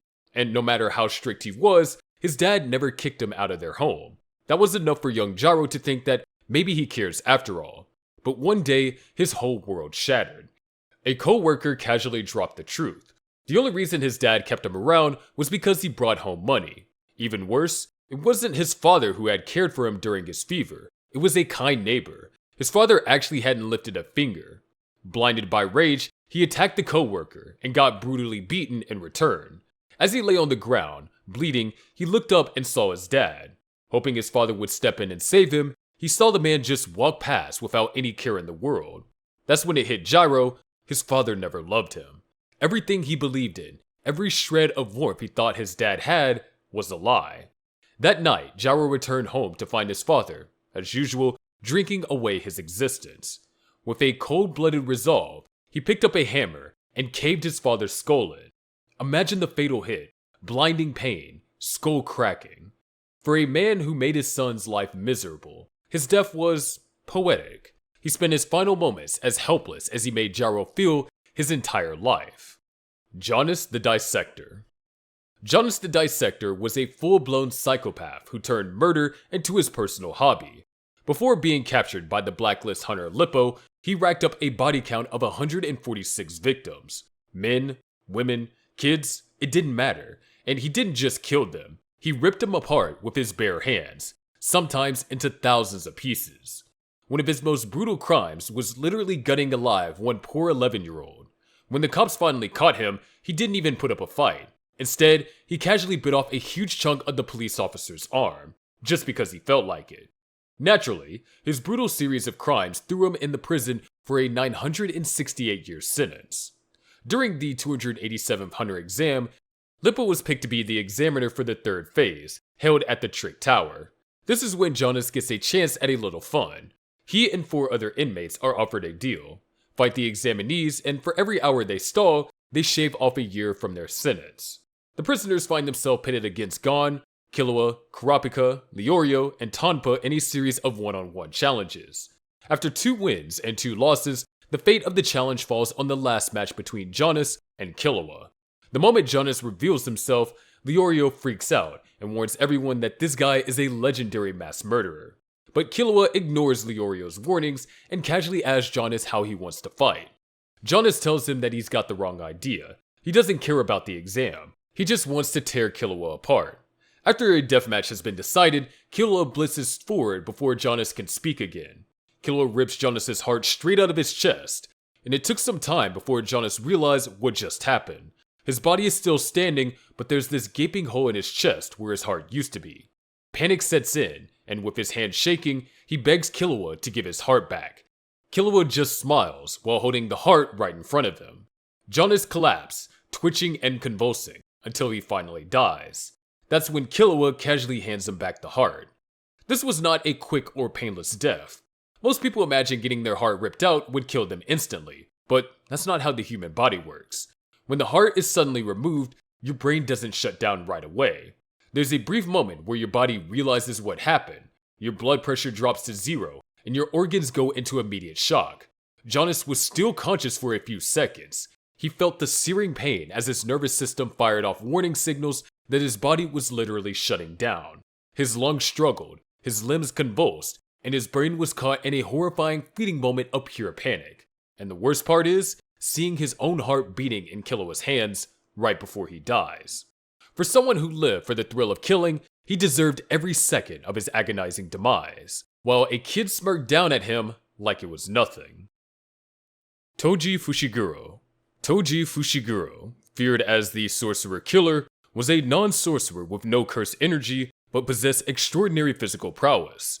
Once a part of the Zenin clan, he was cast out due to his inability to use jujutsu, which only deepened his hatred for sorcerers and sharpened his deadly skills.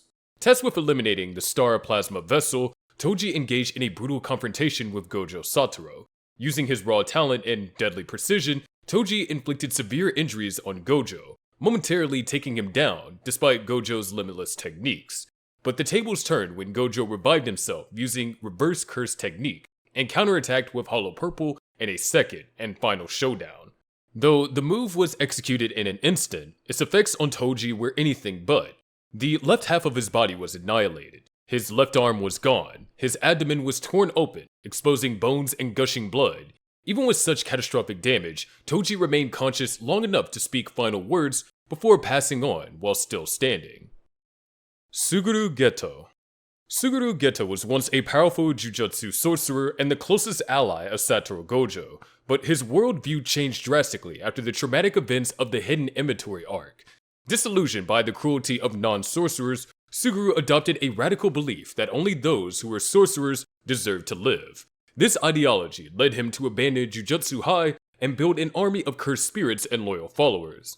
His downfall came during the Night Parade of 100 Demons, where he faced off against Yuta Okatsu. Yuta, with the overpowering might of Rika, unleashed a devastating attack that obliterated Geto's arm and severely burned that side of his body. Gravely injured, Geto managed to escape, only to come face to face with Gojo one last time. Realizing his friend was beyond saving, Gojo sadly delivered the killing blow. Years later, it was revealed that Geto's corpse had been taken over by Kenjaku. His death was not only agonizing from the brutal injuries he suffered, but also emotionally harrowing, as it came at the hands of someone who had once meant everything to him. Junpei Yoshino. Junpei Yoshino was a quiet, ordinary student whose life spiraled into darkness after meeting the cursed spirit Mahito. Constantly bullied and isolated, Junpei was drawn to Mahito's false kindness, unaware he was being manipulated. The sudden and tragic death of his mother, Nagi, shattered what little stability he had left, and Mahito took full advantage, feeding Junpei's hatred and encouraging him to act on his pain. Fueled by anger, Junpei lashed out at his bullies, using his newly discovered curse technique. When Yuji Itadori stepped in, it seemed like there was still a chance to bring Junpei back, but Mahito crushed that hope in an instant. Right before Yuji's eyes, he warped Junpei's body into a grotesque transfigured creature. The transformation, which involved the brutal twisting of both flesh and soul, is known to be unimaginably painful. In his final moments, Junpei reached out to Yuji, confused and in agony, pleading for help. His mutated body soon collapsed, lifeless, leaving Yuji horrified and consumed with guilt, having failed to save someone he desperately wanted to protect. Jogo. Jogo was a powerful cursed spirit born from the fear of fire-based disasters, known for his explosive power and immense pride. As one of the most dangerous special-grade curses, he was fiercely loyal to the cursed spirit cause and sought to wipe out humanity in favor of cursed beings. Jogo believed himself to be nearly unstoppable, and his confidence often bordered on arrogance. Despite his overwhelming fire-based technique, including maximum, meteor, and domain expansion, he was frequently humiliated by stronger opponents. Jogo's final stand came during the Shibuya incident, when he fought against Sukuna in a desperate attempt to prove the worth of the cursed spirits. Though he managed to hold his own for a while, Sukuna, slowly but surely, dismantled him with overwhelming power, breaking off his jaw and physically demolishing him throughout the citywide fight. It all culminated in a final release of flame attacks, where Sukuna overwhelmed yet again and completely incinerated his entire body. In his last moment, Sukuna acknowledged his strength, offering a rare moment of respect.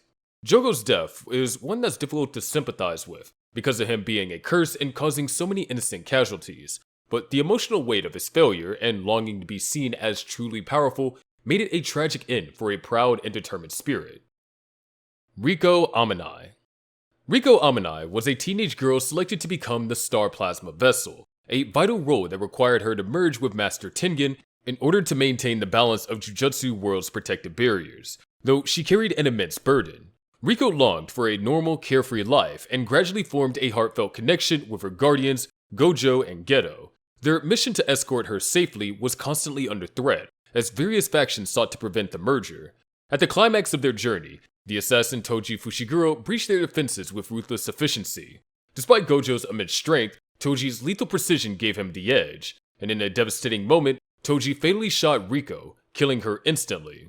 Her sudden death not only shocked her protectors, but also became a defining moment in both Gojo and Geto's paths, shaping the course of the series in ways that no one could have anticipated. Yu Haibara. Yu Haibara was a cheerful and gifted sorcerer in training at Jujutsu High, known for his positive outlook and strong bond with his classmate, Kento Nanami. The two were set on what was assumed to be a standard mission to eliminate a Grade 2 curse, but things took a tragic turn when they discovered the target was actually a far more powerful entity, likely a Grade 1 curse tied to a local deity. During the confrontation, Haibara sustained fatal injuries. Though the final wound was concealed beneath a blanket, appearing to strike his abdomen, the visible gashes across his face indicated that his death was brutal and violent. Nanami, who was by his side during the aftermath, was left devastated, having been unable to protect his friend. Haibara's death left a lasting scar on Nanami, leading him to temporarily step away from the world of sorcery and contributing to the cold, stoic personality he carried in the years that followed. Kokichi Muta. Kokichi Muta, known by his codename Mekamaru, was born with a heavenly restriction that granted him massive cursed energy but left his real body weak, immobile, and in constant pain.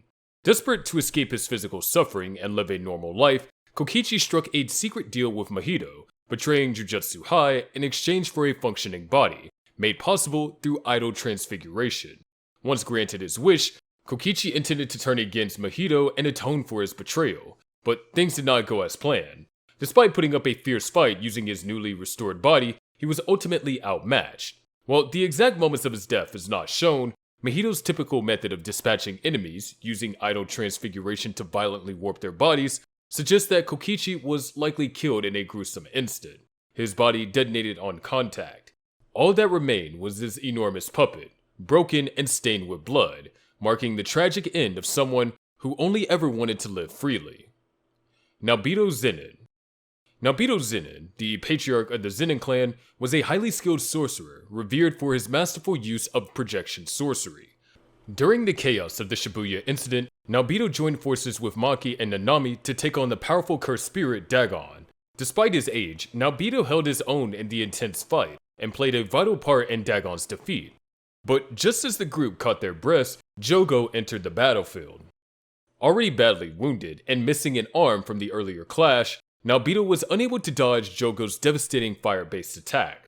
The blast engulfed him, leaving his upper body horrifically burned, his skin charred and melted away almost entirely.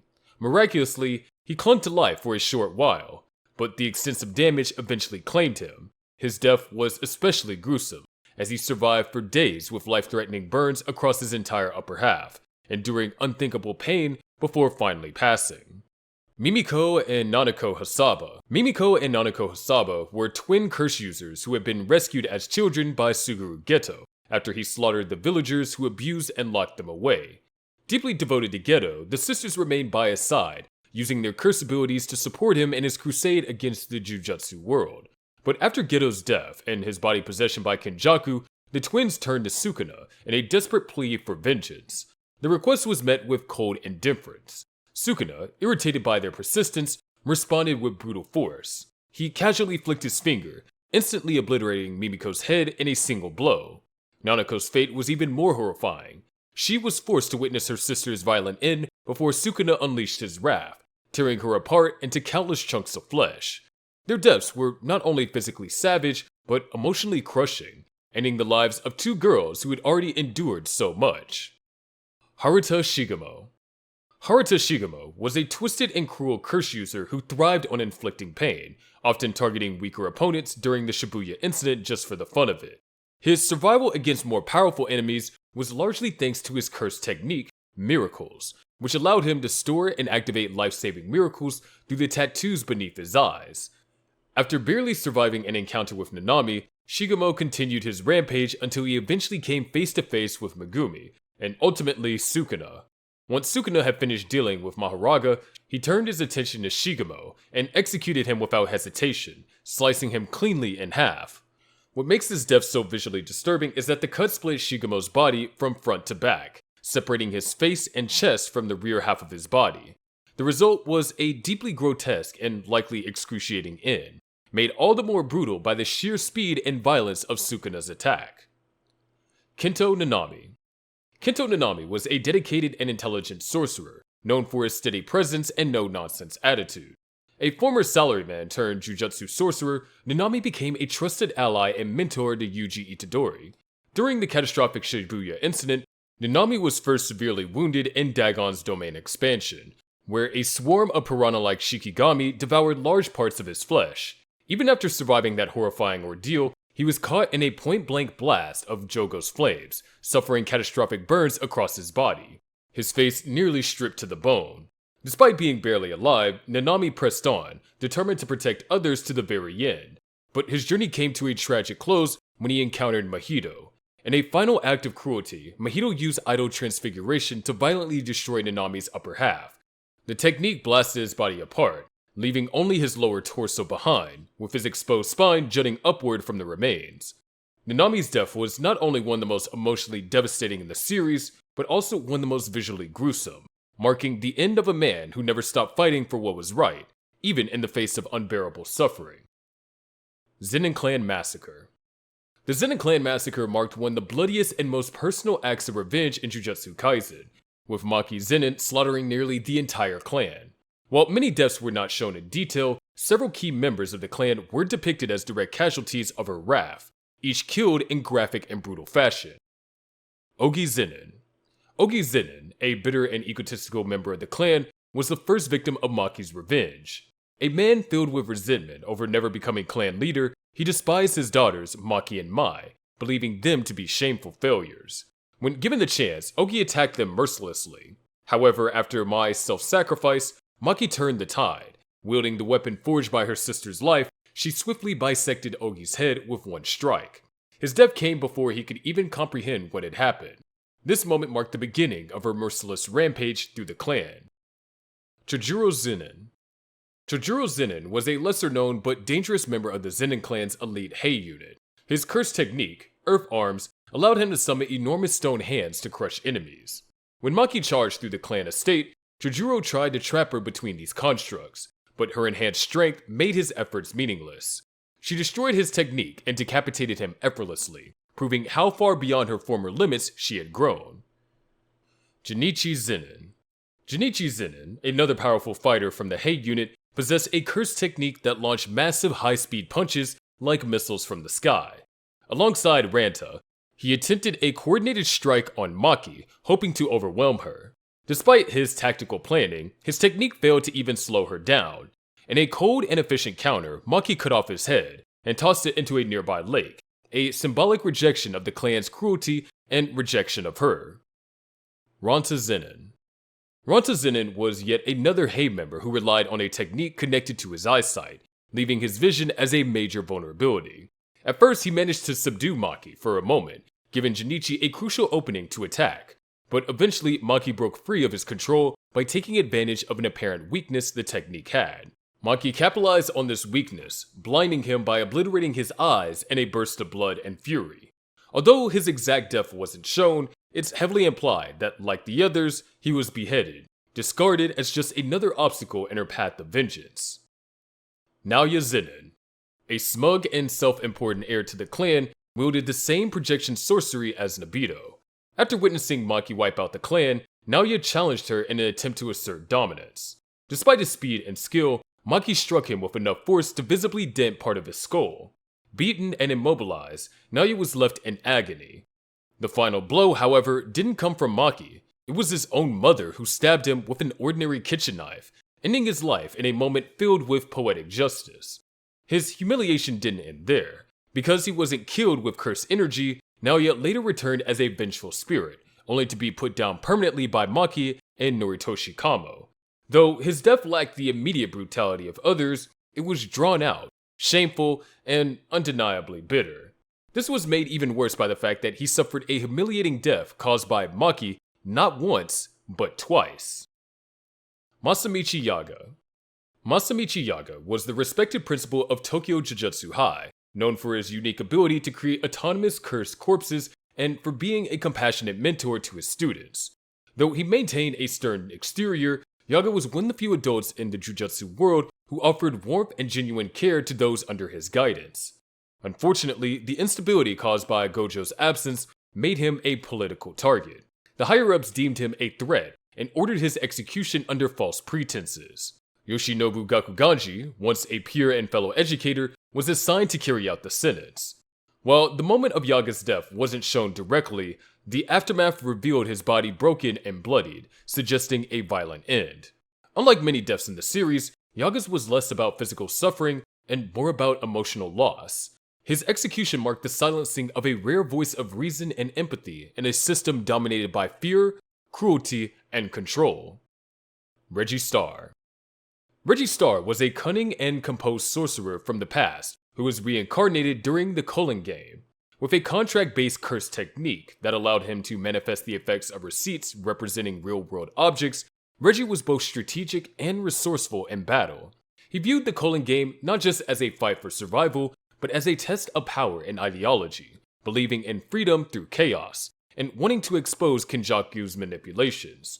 His confrontation with Megumi Fushiguro became one of the most intense one-on-one battles in the arc. Reggie underestimated Megumi's tactical mind, which proved to be his undoing. In the climax of their fight, Megumi used his domain expansion, Chimera Shadow Garden, to trap Reggie in a deadly scenario. After enduring a barrage of attacks and having multiple weight-based receipts activated on himself, Reggie was crushed by the immense pressure inside the domain, but managed to endure it until he had a massive portion of his shoulder bitten off by one of Megumi's divine dogs. His death was a significant moment in the Culling game, highlighting the high stakes and Megumi's evolution as a formidable sorcerer. Yuki Tsukumo. Yuki Tsukumo was a special grade sorcerer and one of the strongest women in Jujutsu Kaisen, known for her rebellious attitude and the devastating power of her Star Rage technique. She chose to stay behind and defend Master Tengen, positioning herself as the final line of defense against Kenjaku. In their fierce battle, Yuki managed to push Kenjaku harder than anyone else had before, landing powerful blows with Chozo aiding her. However, Kenjaku's overwhelming curse technique and strategic brilliance eventually turned the tide. Yuki was brutally crushed by one of his mysterious abilities, leaving her with catastrophic injuries, her arm left shattered and barely attached to the bone. As if that wasn't enough, Kenjaku followed up with a concentrated Uzumaki blast that tore her body in two. Refusing to die without a fight, Yuki used the last of her strength to activate her technique, forming a miniature black hole in a desperate attempt to drag Kenjaku down with her. Her end was both visually horrifying and incredibly heroic, cementing her legacy as a sorcerer who fought with everything she had. Satoru Gojo. Satoru Gojo was the most powerful sorcerer in Jujutsu Kaisen, both idolized and feared for his overwhelming strength, intellect, and magnetic presence. As the face of the new generation of Jujutsu sorcerers, Gojo served as a pillar of hope, often seen as unbeatable. His sealing during the Shibuya incident was a turning point, allowing the curses to shift the balance of power in their favor. When Gojo was finally unsealed, it reignited hope across the Jujutsu world, until he faced Sukuna, the king of curses, in a long-awaited showdown. Their battle was an extraordinary clash of power and curse techniques, with Gojo demonstrating the full extent of his abilities. However, despite fighting at his peak, Gojo was ultimately defeated when Sukuna unleashed his newly revealed world-cutting slash. Though the attack itself wasn't shown, its aftermath was gruesomely clear. Gojo's body was severed, with his upper torso and left arm cleanly sliced away, while his lower half remained standing. He wasn't killed instantly. Instead, his final moments were spent smiling as Sukuna acknowledged his strength, implying he accepted his fate, even as he slowly died in a pool of his own blood with his body torn in two. Chozo. Chozo began his journey in Jujutsu Kaisen as an enemy, siding with the curses and initially opposing Yuji Itadori. However, everything changed when he discovered that he and Yuji shared a deep blood connection as brothers through the death-painting wombs. This revelation transformed Chozo's purpose. He shifted his loyalty, dedicating himself to protecting Yuji at all costs. By the time of the Shibuya incident, Chozo had become more than just an ally. He was family. In one of the most selfless moments of the series, Chozo sacrificed himself to shield Yuji from Sukuna's divine flames. The attack engulfed his body entirely, reducing him to a blackened, charred husk that resembled a living corpse. Though still unconscious, he was mortally wounded, sitting in silence as his body failed him. In his final moments, Chozo expressed peace and gratitude, thankful for the chance to feel love and brotherhood, even if it was just for a short time. His death was deeply painful, both physically and emotionally, and served as a powerful conclusion to one of the series' most surprising and heartfelt character arcs. Hunters killed in the Double Dungeon. The Double Dungeon incident was a pivotal moment in solo leveling, profoundly impacting the series' trajectory. A group of hunters, including Park Bum-shik and Ju Jae-hwan, ventured in what to appear to be a standard dungeon, only to uncover a concealed perilous chamber teeming with formidable statue-like entities.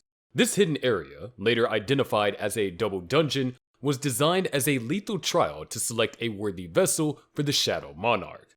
While the team was inside the room, out of the blue, the door suddenly shuts itself, causing one of the team's members to try and go and open it, only to be brutally slaughtered by one of the statues guarding the door. His violent death caused panic among the team as the statue of God started using his heat vision to incinerate the other hunters, turning them into ashes. Then, Jae-hwan, a Korean D-rank hunter, opted to escape on his own out of despair as he just signed up with a major guild. Confident that he could dodge the heat vision with his enhanced speed, he ignored Chiyul's warning and made a sprint to the doors. However, Jae Hwan was vaporized by the statue before he even reached the doors, his only remains being his feet and shoes. Terrified after the statue of God stood up, one member started praying to it in hopes to spare him. His adoration, though, was pointless as he was brutally crushed under the statue's feet. However, the most gruesome death among all the others was the one of Park Bum-shik, a D-rank hunter and close friend of Kim Sang-shik. He returned to hunting to financially support his family, highlighting his deep familial devotion. It was that choice that led to his death as he was trying to escape with the surviving members, thinking about his wife and son. As he ran to the edge of the room to a wall thinking it would be the safest place, he tragically got split in half by one of the monstrous statues, bleeding from his eyeballs in extreme and gruesome pain, just like the other members of the team who had their fate sealed inside this cursed dungeon. Min Byung-gyu. Min Byung-gyu was a Korean S-rank healer renowned for his compassionate nature and aversion to violence. Despite his capabilities, he chose early retirement due to the trauma inflicted on him during the tragic events on the Jeju Island, particularly the loss of Yoon Suk. However, his strong sense of duty compelled him to join the 4th Jeju Island raid alongside the Japanese hunters. During this perilous raid, Byung-gyu played a crucial role, providing vital support to his comrades through healing and enhancements. The team managed to slay the Ant Queen, but this victory provoked the wrath of the Ant King. In a swift and brutal assault, the Ant King inflicted grievous injuries upon the hunters. Demonstrating unwavering bravery, Byung-gyu utilized his disguise skill to conceal himself while attempting to heal his fallen teammates. Tragically, the Ant King detected his presence, launching a fatal attack that impaled Byung-gyu through the chest from the backside. In his final moments, he urged his friend Baek Yoon-ho to flee before the Ant King ended his life by devouring his head, absorbing his powers in the process. However, his bravery doesn't end here with his life, as his shadow was extracted by Jinwoo to heal Cha Hae-in. Even in death, Min Byung-gyu continued to support his comrades before his soul passed on to the afterlife after Jinwoo terminated the extraction and allowed him to rest in peace. Japanese hunters killed during the Jeju Island raid, 4th attempt.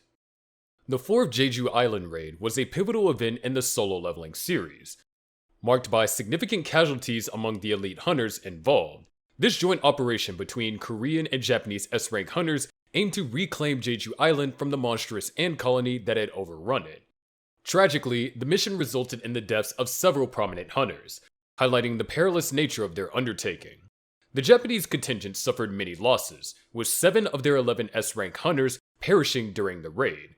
Among the fallen were Mari Ishida, Ippei Izawa, Kei Shimizu, Akari Shimizu, Kenzo Tanaka, and Tatsumi Fujishima. All lost their lives in the confrontation against the relentless ant forces and the Ant King himself, who brutally slaughtered them all by cutting them, like it was the case for Kei and Izawa, or worse, by beheading them, decapitating their heads in an instant and eating their corpses one by one, leaving their corpses utterly unrecognizable. Go Gun-hee. Go Gun-hee was a venerable Korean S-rank hunter and the esteemed chairman of the Korean Hunters Association. In his prime, he stood as the nation's most formidable hunter, but advancing age and declining health curtailed his ability to wield his immense power as the vessel of a ruler. Transitioning from active duty, he dedicated himself to administrative leadership, overseeing hunter activities and ensuring the safety of humanity against emerging threats. In the twilight of his life, Gun-hee faced a dire confrontation with the Frost Monarch, Silad, who trapped him in a barrier to force the fight. Despite his frailty, Go Gun-hee summoned his remaining strength to buy enough time for Jinwoo to arrive. The battle was fierce, with Gun-hee initially matching Silad's might. However, his aging body soon faltered, leaving him vulnerable. Seizing the moment, Silad delivered a fatal blow, piercing Gun-hee's chest. With no time to lose, he executed his plan to alert Jinwoo by blasting a huge hole in the barrier, allowing the ant inside his shadow to jump through. As Silad retreated, Go Gun-hee laid mortally wounded and bleeding out on the floor. Son Jinwoo arrived at his side. In these final moments, Gun-hee expressed his trust in Jinwoo's potential to safeguard humanity, passing the mantle of hope before succumbing to his injuries. Hwang Dong-suk. Hwang Dong-suk was a Korean C-rank hunter and the elder brother of Hwang Dong-soo, an S-rank hunter based in America. Leading his own group of hunters, Dong-suk was characterized by his selfishness, arrogance, and sociopathic tendencies, often exploiting and endangering others for personal gain.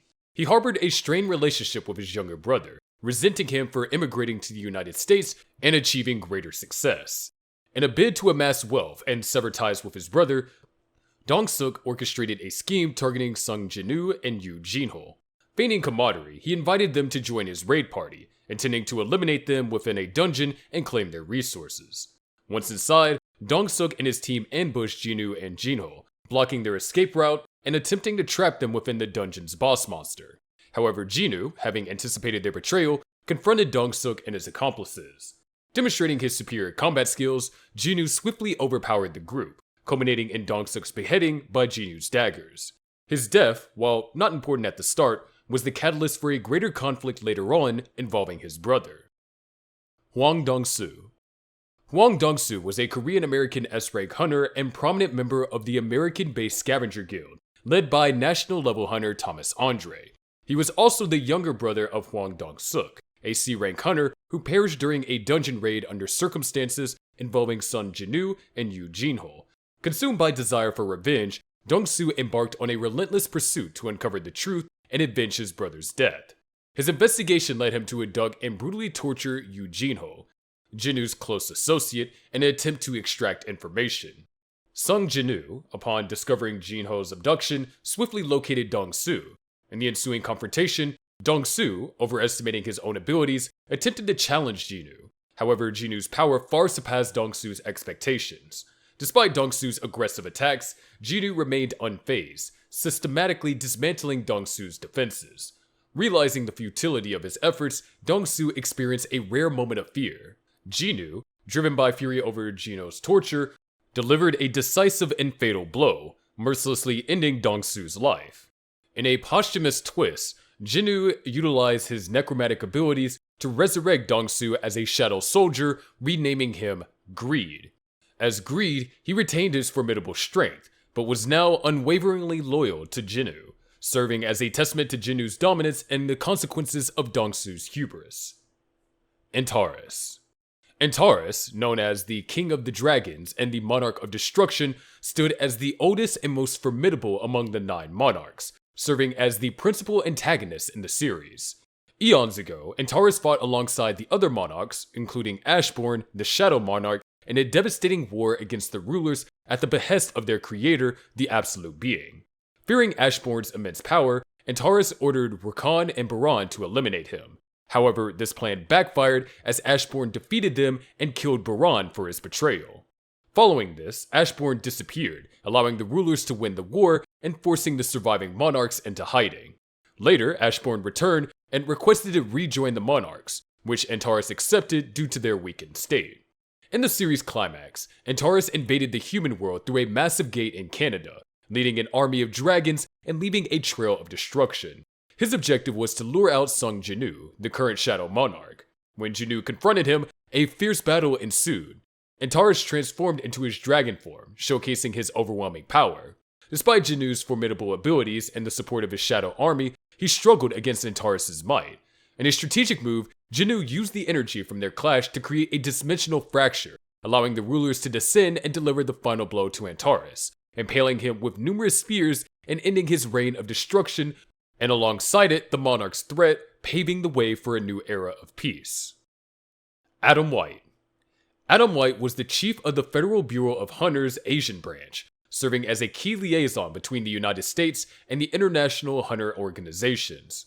Adam was known for his friendly and composed demeanor, excelling in diplomacy and communication. He was supportive and helpful towards individuals he respected, notably Sung Jin-woo, South Korea's strongest hunter. In his role, Adam was instrumental in the United States' efforts to recruit powerful hunters.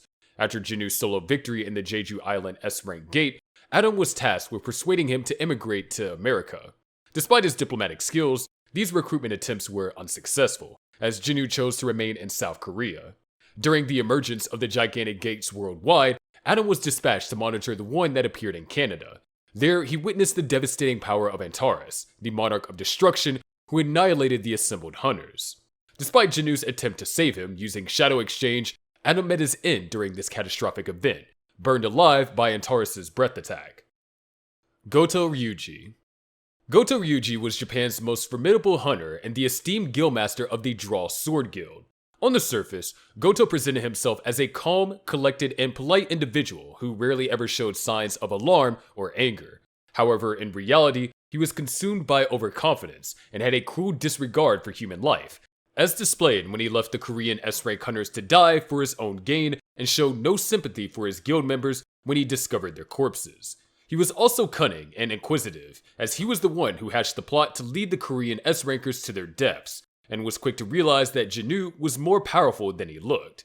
Despite his formidable abilities, Goto's hubris led to his downfall during the 4th Jeju Island raid. Goto and his surviving guild members tried to leave the island and abandon the Korean raid team to die. However, before they could do so, they were ambushed by the Ant King. Believing that he could win, Goto decided to fight and ordered Hoshino to leave him behind and join up with Team Bravo. Goto preached himself to be the king and fought the monster thinking he would win. However, the Ant King proved to be too strong even for him as he broke his blade. He who was consumed by overconfidence had gotten beheaded by the Ant King.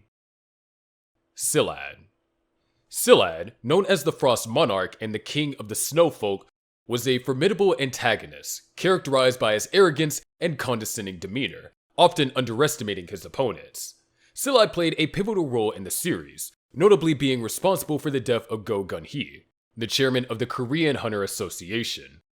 This act incited Sung Jinu's vow of vengeance against him. Recognizing Jinu as Ashbourne's successor, Sillad sought assistance from fellow monarchs to eliminate him. In a climatic battle set in Jinu City, Sillad, alongside the Beast Monarch and the Monarch of Plagues, confronted Jinu. Despite Jinu's formidable strength, he was ultimately overpowered and killed by Sillad and the Beast Monarch. However, this victory was short-lived. The black heart within Jinu began to pulsate, signaling his impending resurrection. Before Sillad and his allies could react, they were intercepted by Jinu's father, who held them at bay until Jinu's revival. Abandoned by the Beast Monarch, Sillad faced Jinu alone. Empowered by his newfound abilities, Jinu overwhelmed Sillad, destroying his trident and slashing him across the chest, leading to the Frost Monarch's demise as he was dissolved in the Shards of Light, avenging Gung-hee's death. Yuri Orlov. Yuri Orlov was a Russian S-rank hunter renowned for his expertise in barrier magic, earning him the title as one of the most formidable support-type hunters. Orlov's personality was marked by arrogance and a constant craving for attention and alcohol. Despite his ego, he acknowledged hunters more capable than himself, admitting that others deserved the title of having single-handedly brought down an S-rank gate. During the Tokyo Crisis, when an S-rank gate appeared in Tokyo, Japan, Orlov was among the first foreign hunters contacted for assistance. He offered to contain the dungeon break using his barriers in exchange for a substantial fee of $10 million USD per day, exploiting Japan's vulnerable situation following the Jeju Island raid. After demonstrating his barrier strength, the Japanese hunters accepted his terms. However, when the dungeon break occurred, a massive giant emerged and effortlessly shattered Orlov's barrier with a single swing of his sword. In a desperate attempt to re-establish his barrier, Orlov was interrupted as another giant grabbed him, tossed him into the air, and swallowed him whole, leading to his untimely demise. Jay Mills. Jay Mills was Canada's strongest hunter, holding the 17th position in the global rankings. Jay was known for his boastful demeanor and overconfidence in his abilities. When Sun Jinu warned the world about the monarchs and their impending invasion, Jay dismissed these warnings as nonsense, remaining determined to defend Canada from the gigantic gate that had appeared days earlier. When Antares, the strongest monarch, emerged from the gate and inquired about the location of their king, Mills arrogantly proclaimed himself as the king and prepared for battle. However, before he could attack, Antares effortlessly incinerated him with a breath attack, reducing Mills alongside his pride and ego to mere ashes. Christopher Reed. Christopher Reed was a prominent American hunter, recognized as one of the 5 national-level hunters and ranked 3rd globally due to his powerful abilities as the vessel of a ruler. Despite his formidable powers, Christopher's life met a tragic end. After being forewarned by Norma Selner about a looming threat, he found himself targeted by 3 monarchs: the Iron Body Monarch, the Monarch of Plagues, and the Monarch of Fangs, who trapped him inside a dimensional gap in his own home. Realizing that Norma was right to warn him, it was too late to call for help. And in confrontation at his residence, Christopher activated his spiritual body manifestation and prepared to fight and hoped to kill at least one of them. Unfortunately, it was a futile effort, as Chris was the only one to die in the ensuing battle as the three monarchs overpowered him. His mutilated, burned body was later discovered in the ruins of his mansion, covered with holes and fang marks, a testament to the monarch's threat. Cho Kyuwon and Gu Juntae. Kyuwon and Juntae were both C-rank hunters and members of Hwang Dong-suk's raid party, notorious for their unscrupulous and greedy nature. They had no qualms about eliminating weaker hunters to achieve their selfish goals. During a dungeon expedition, Dong-suk's team conspired to trap Song Jinwoo and Yu Jinho by sealing them inside the boss's chamber, intending for the boss monster to kill them. Contrary to their expectations, Jinwoo defeated the boss, and upon the party's return, they found Jinwoo and Jinho still alive. Enraged by this unforeseen turn of events, Dong-suk ordered Kyuwon to attack Jinwoo. Kyuwon launched a fireball at Jinwoo, but Jinwoo emerged unscathed. Juntae then approached Jinwoo, confident in taking care of him. However, before he could finish his sentence, Juntae had his head decapitated by Jinwoo's dagger, marking the first time Jinwoo ever killed a human. As Juntae's head fell to the ground, Kyuwon launched another fireball at Jinwoo, only for him to dodge it, and in a swift and decisive counterattack, Jinwoo closed the distance and severed Kyuwon's hand before cutting him into pieces, killing him instantly. Denji. Denji starts out as just a broke teenager drowning in debt thanks to his deadbeat dad. And when I say broke, I mean selling kidneys and eating breadcrumbs kinda broke. His old man owed money to the Yakuza, and after dying, or rather being killed by Denji in self-defense, that massive debt got dumped on Denji's shoulders. One day, he stumbles upon a tiny injured chainsaw-shaped devil named Pochita. Denji helps him out, and in return, Pochita sticks around as his partner in crime. Together, they become devil hunters, working for the Yakuza, with Denji basically selling his life away to pay off his dad's debts. Even after all his hard work, he barely scrapes by with just 1,800 yen, which is about the price of a cheap meal. Just when you think that things can't get worse, the Yakuza decide to backstab him. Literally. Turns out they made a deal with the zombie devil, who offered them power in exchange for wiping out all devil hunters. So Denji gets lured into an abandoned factory under the pretense of a devil hunting job, but instead of a payday, he gets a sword in the back. The Yakuza turn zombies, then swarm him like a pack of rabid animals, stabbing and hacking him to pieces. After being shredded like a human jigsaw puzzle, Denji's corpse gets tossed into a dumpster, along with Pochita. Denji's blood drips into Pochita's mouth, waking him up. In a final act of love and loyalty, Pochita fuses with Denji, piecing his body back together and reviving him. And just like that, Chainsaw Man is born. Now imagine being stabbed over and over, hacked to bits while still alive, and then casually thrown away like garbage. He doesn't go down in one clean strike. He's forced to endure every second of agony before finally passing out. Katana Man's cronies and the 30 convicts. Makima and some special division members are on a train to Kyoto when suddenly they get ambushed by Gun Devil's goons.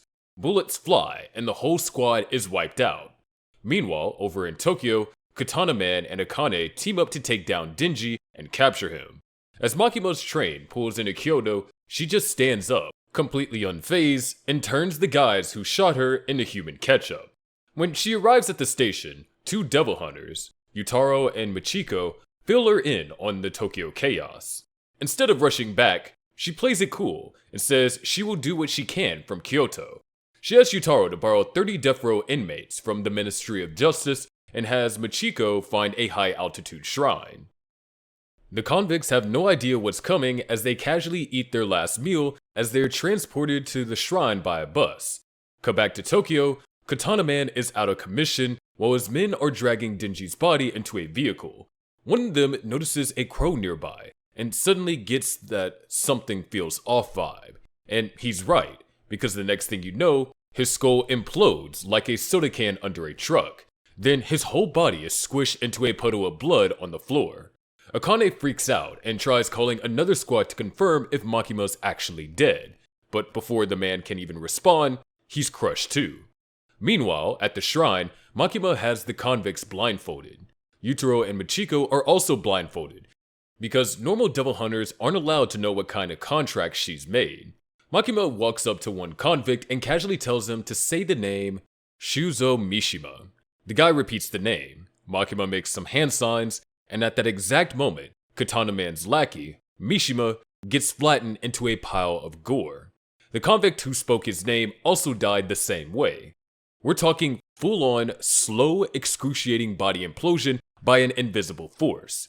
Bones snapping, flesh compressing, organs bursting, until there's literally nothing left but bloodstains.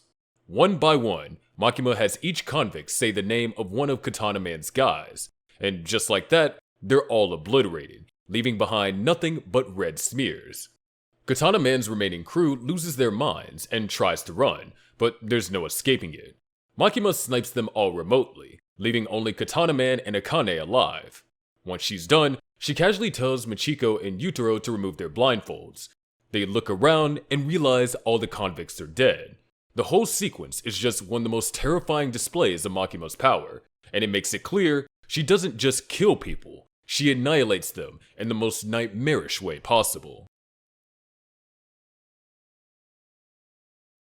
Falling Devil's victims. The falling devil represents the primal fear of falling, not just physically, but also the terrifying descent into despair, and she doesn't waste any time showing just how terrifying she can be. She makes her grand entrance at the Tamano apartments, and before anyone even knows what's happening, people start hurling themselves off their balconies like ragdolls. And it's not because they wanted to unalive themselves, they're being forced into it, as they're helpless against her influence. Their broken mangled bodies pile up, and like some kind of grotesque DIY project, the falling devil literally assembles a body for herself using the corpses.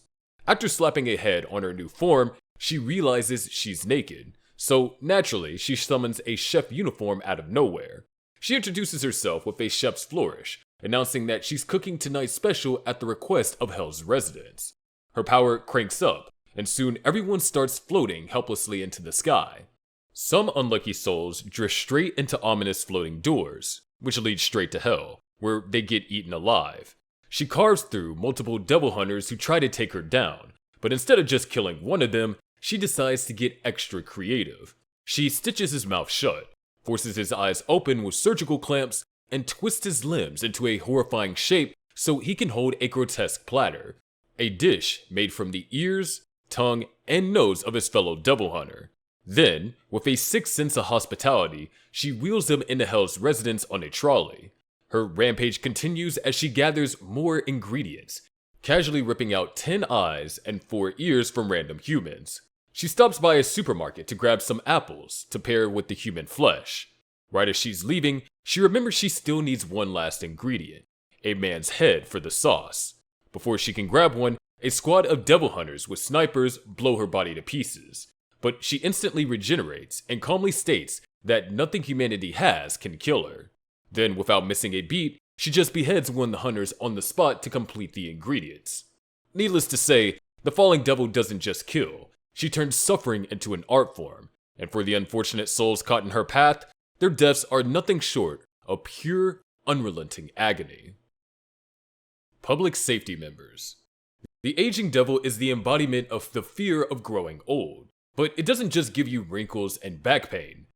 This thing can make people and objects rapidly age just by touching them, and if that wasn't bad enough, it can also deal massive damage to a target from a distance by sacrificing someone else's body parts. These sacrifices don't just disappear like a typical devil contract, they're brutally destroyed in real time. Even the aging devil itself calls this method ugly. When Denji loses it and lets Pochita take over after Nayuta's death, public safety is desperate to stop him. Their solution is to make a deal with the aging devil. Seeing Pochita heading their way like an unstoppable force of destruction, the nearby public safety members, including Fumiko, are given a choice. Let the aging devil use their bodies as weapons, and in return, they won't get obliterated by Pochita. With no other option, they agree. The aging devil first sacrifices their fingernails, slicing Pochita clean in half. The public safety members immediately scream in agony as their nails are ripped apart. But it's not over. The aging devil then sacrifices Fumiko's liver, decapitating Pochita in the process. Fumiko instantly coughs up blood, her body convulsing from the sheer pain of having a vital organ destroyed. But Pochita just revs his pull cord and reattaches his head like nothing happened. Realizing they need to keep going, the aging devil makes another brutal move, this time sacrificing a public safety agent's eyes, blinding them instantly while using the attack to decapitate Pochita again. Unlike normal devil contracts, where the sacrifice is instantaneous, the aging devil's power destroys the body parts while the person is still conscious and feeling everything. The public safety agents didn't just lose their nails, liver, or eyes, they felt them being torn apart in the most excruciating way possible. And all of this was happening while they were completely helpless. In terms of sheer drawn-out agony, their sacrifice easily ranks as one of the most physically painful moments in the entire series. Himino. Himino was a public safety devil hunter and Aki's partner under Makima's special squad. At first, Himino's feelings for Aki were just those between teammates, and she just wanted him to stay alive since all her previous partners had died. But after spending so much time together, she started catching feelings for him. That being said, she wasn't above being a little reckless, like when she tried to seduce Denji despite him being underage. The moment she found out he liked Makima though, she backed off, and instead formed an alliance with him. Their deal was that she'd help him win over Makima if he helped her get Aki, and just like that, they became buddies.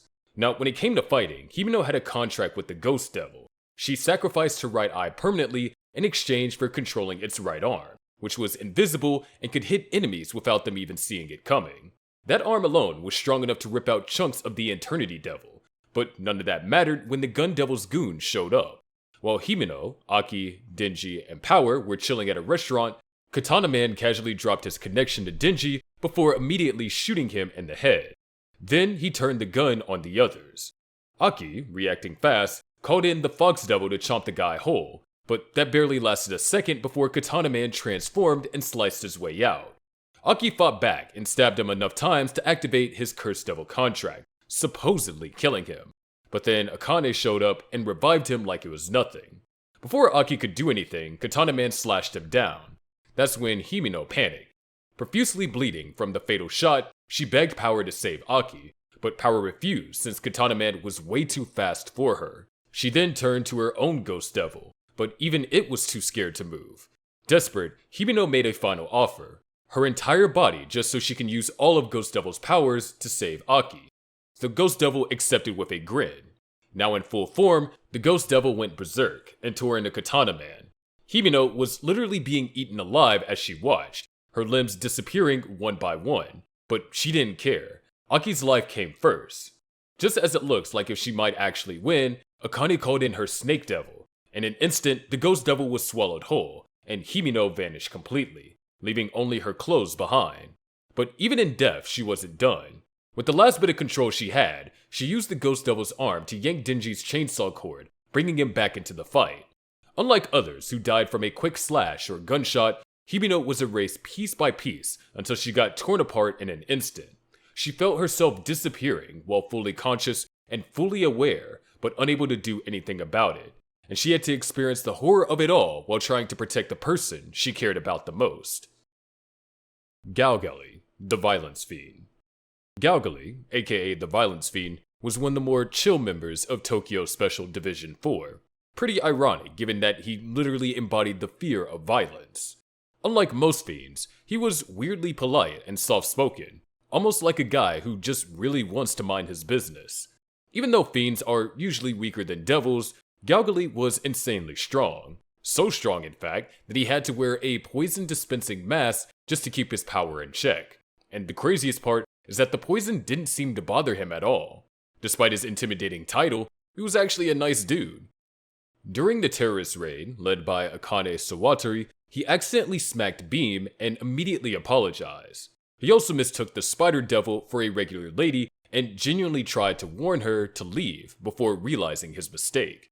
When Reize attacked in the Bomb Girl arc, Galgali showed up alongside Kobini to back up Aki. He kicked Reize off the roof of Aki's car and even hit her with a full power kick, strong enough to crack the ground, although she tanked it like it was nothing. Later, when Aki was about to get blown up, Galgali jumped in and saved him. But here's where things get nasty. During the International Assassins arc, Galgali and the others got dragged into literal hell after Santa Claus made a deal with the Hell Devil. One second they were fighting, the next they were standing in an endless field under a sky filled with thousands of eerie doors. And then, out of one of those doors, a single black droplet fell. That's when it appeared, the Darkness Devil, an absolute nightmare in physical form. Realizing that they were all about to die horrifically as the Darkness Devil takes them down one by one, Galgali told Kabini to take off his mask so he can go all out. Mask off, he rushed the Darkness Devil with a full force kick, only to get absolutely obliterated before he could land a hit. The Darkness Devil spoke in some incomprehensible language, and Galgali's body was instantly riddled with holes, like he got hit by an invisible machine gun. But the guy still wasn't done. With what little life he had left, he charged again, only to be impaled by a sword that appeared out of nowhere. His blood rained down on the Darkness Devil, like a final tragic farewell. Power. Power, the Blood Fiend, wasn't always a fiend. She was once a normal human before the Blood Devil took over her corpse and turned her into the chaotic, loudmouth mess we all love. Despite her transformation, she still had some sense of self and a weirdly strong survival instinct. In her Blood Devil form, she had all the usual abilities of a devil: regeneration, making contracts, reviving in hell after death. But what made her stand out was her blood manipulation. She could shape blood into weapons, stop others from bleeding out if she felt like it, and even mess with their healing by mixing her own blood with theirs. Power and Denji didn't exactly start off as best friends. In fact, she straight up betrayed him when she fed him to the Bat Devil just to save her cat, Meowie. But after Denji saved both her and Meowie, they ended up living together at Aki's place and formed an odd but genuine bond. They fought together, trained under Kishibe, and despite all the chaos, became inseparable. Power was goofy, selfish, and constantly causing trouble, and she was also fiercely loyal to Denji in her own way. But then the villainous Makima happened. With Denji emotionally broken and desperate to escape responsibility, he gave himself over to Makima completely, and that's when the Control Devil made her move. She called Power over for Denji's birthday to set up the most gut-wrenching trap in the series. When Denji opened the door, per Makima's orders, he was met with Power holding a cake, ready to greet him happy birthday. But before she could even speak, Makima pointed a finger at her and obliterated her. Power didn't even get a chance to fight back. One second she was smiling, the next her torso was gone, leaving only her legs and head behind. Denji didn't even have time to react. In the span of a heartbeat, she was just gone. But that wasn't the end for the Blood Devil. Prior to her tragic death, Power had given some of her blood to Denji. That allowed a part of her to linger with him. Later, after Makima had completely broken Denji, that part of her within Denji was awakened by Pochita, who made a contract with her, offering itself to be eaten by her so she can revive and help Denji. Power accepted the contract and emerged from Denji's body, reborn, and fought against Makima and her horde of zombies. She lost an arm in the struggle, and at first considered handing over Chainsaw Man like a scared animal. But then she remembered Denji, their time together, their friendship, and she fled with him. She carried Denji's near lifeless body away and hid inside a dumpster. There, she hugged him and told him that she came to save him. But Denji, in his broken state, just told her he was done, that he had lived enough, that dying was fine. Power called him a wimp for giving up, and forced him into a contract to drink her blood, use her power, and kill Makima. But before she vanished, she told him that when a devil dies, they get revived in hell and they eventually reincarnate, but they lose all their memories after that. That means that when she comes back again, she won't remember him, and they'll probably end up as enemies. She begged Denji to find the Blood Devil when it returns and turn it back into her, so that they could be buddies again. And just like that, she was gone. Aki Hayakawa. Aki Hayakawa was a devil hunter with a mission to take down the Gun Devil, the monster responsible for wiping out his family. That revenge fueled everything he did, but along the way, he picked up two strays, Denji and Power. At first, he acted like he couldn't stand them. Power was a menace and Denji was an idiot. But deep down, he cared. He became their guardian and their big brother. With them, he found a new family. As a devil hunter, Aki was strong since he had contracts with some seriously powerful devils. He used the Cursed Devil's nail sword, which let him deal devastating attacks at the cost of his own lifespan. He had the Fox Devil for a while too, until he pushed his luck against Katana Man and lost its trust. Then he made a deal with the Future Devil, gaining the ability to see a few seconds into the future. Though the only thing the Future Devil really cared about was the fact that Aki was doomed to die in the worst way possible. And of course, that's exactly what happened. When the President of the United States sacrificed a year of every citizen's life to summon 20% of the gun devil, Aki saw it as the perfect opportunity to finally take it down. He turned to Makima for help, thinking she'd protect Denji and power. Turned out, it was a big mistake. Makima was the control devil. Instead of helping Aki, she forced him into a contract and used him by turning him into one of her pawns. Aki didn't even get to fight the gun devil. He was killed instantly, and to make things worse, his corpse was later hijacked to become the gun fiend. The thing that he spent his entire life trying to destroy turned him into one of his own. Now the gun fiend, Aki returned home, but not to reunite with his friends. Controlled by the gun devil's power, he was there to kill Denji and power. In his mind though, he didn't see himself rampaging, destroying buildings and slaughtering civilians. He thought he was just having a snowball fight with Denji. To him, it was just a peaceful moment from his childhood, where he was playing in the snow with his friend. Meanwhile, Denji was forced to fight him. Denji didn't want to. He loved Aki like a brother, but with every gunshot from Aki's arm, more and more innocent people were dying. Denji had no choice. He fought back while struggling the whole time, with tears in his eyes. In Aki's vision, he saw Denji crying while throwing snowballs at him, causing him to give up the fight and let Denji win. The moment Denji finally kills him with a fatal blow, Aki saw his brother waiting for him in the afterlife. Aki's death is one of the most painful in Chainsaw Man, both physically and emotionally. He became what he hated most, not by choice, but because of Makima's manipulation. All before he was completely erased by none other than his dear friend. No surprise, Denji completely fell apart after Aki's death. Dude was so wrecked, he was ready to hand himself over to Makima and become one of her dogs. Nayuta. Nayuta is the reincarnation of the control devil after Makima's demise.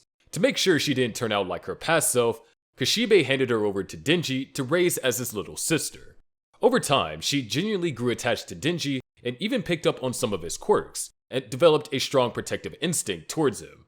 Eventually, she abandoned Makima's plan entirely and chose to live out a simple life as Denji's little sister. Denji later then revealed to Asa that he had been saving up money for Nayuta's future, particularly for her college, so she could have the normal life he never had.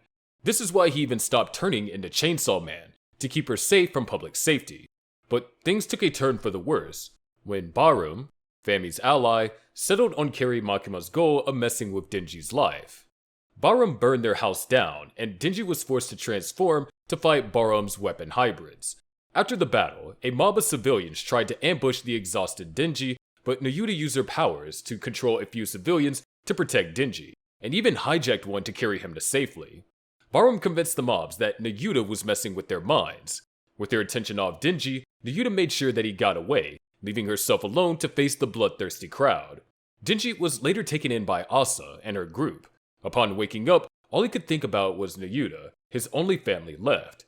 Desperate, they searched for her, but came up empty. Eventually, they stopped at the budget sushi place to eat. Then Barum walked in. With his usual cold, smug attitude, he told Denji he knew where Nayuta was. Then, he had the head chef bring out the next sushi dish. Everyone, Denji, Asa, the entire restaurant, froze in horror. The dish placed in front of them was Nayuta's severed head. Denji could only stare in silent, absolute shock. His little sister, his whole reason for trying to live a normal life, was now nothing more than a grotesque meal served up on a plate. Slowly, he turned his head to Barum, whose only response was a flat, emotionless apology, claiming that killing Nayuta was necessary to save the world. And that was it for Denji to ultimately snap. Without hesitation, he tore Barum's head off with his rage so overwhelming that it triggered the return of Pochita's true form. The sheer grief and fury sent Denji into a full-on rampage, where he completely lost himself. Since Nayuta's death happened off-screen, we don't know exactly how it happened. The fact that her severed head was served as a dish means that her killers took their time. Whether she was executed slowly, piece by piece, or in one swift brutal cut, the end result was the same. She was turned into a meal, her body defiled, her existence reduced to nothing more than a sick message designed to be psychologically torturous for Denji. And it worked. But we for one think she's still alive, but that's to be determined. Nina Tucker, Full Metal Alchemist Brotherhood. Nina Tucker was a sweet, curious little girl who loved playing with her dog, Alexander. Her father, Sho Tucker, was a state alchemist, praised for his chimera research. But what no one knew was how far he was willing to go to keep his status. After failing to make progress, Tucker once again reached the brink of losing his license. And just like last time, he sacrificed the people closest to him to buy more time. One day, Edward and Alphonse returned to visit Nina, only to find something horrific. A new talking chimera sitting in the lab, one that was only able to mutter a few muddled words. Big Brother. That's when it hit them. Sho had fused his daughter and her beloved dog into a grotesque hybrid, forever mutilating them both. Nina's eyes no longer looked human, just confused, hollow, and in pain. Her body was distorted and twisted, her soft voice begging for Big Brother Ed as if she had no idea what had happened. She didn't die right away. The chimera lived for days, suffering, isolated, and forgotten, until Scar showed up.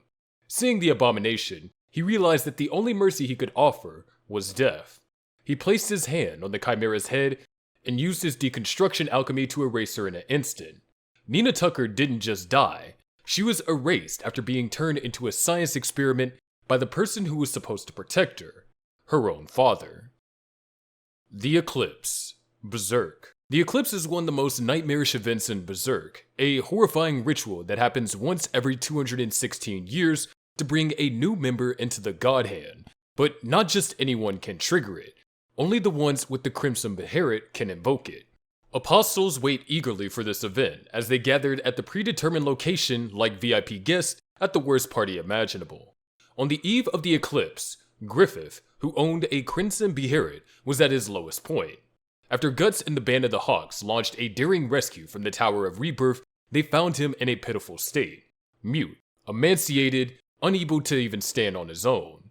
He was now nothing more than a broken shell. His dream of ruling a kingdom is now completely shattered. In a moment of pure despair, Griffith even tried to take his own life by hurling himself onto a jagged tree root, only to fail at that too. But just when he thought he had hit rock bottom, his Crimson Beherit resurfaced from the lake. With a single drop of his blood, the gears of fate turned, and the world darkened under a solar eclipse. In an instant, Griffith, Guts, and the entire Band of the Hawk were sucked into another dimension. There, they met the God Hand, who presented Griffith with a twisted offer. He could reclaim his dream, but at a terrible price. He had to give up his humanity and sacrifice the people who had followed him through thick and thin. With a chilling finality, he whispered, "I sacrifice." And just like that, all hell broke loose.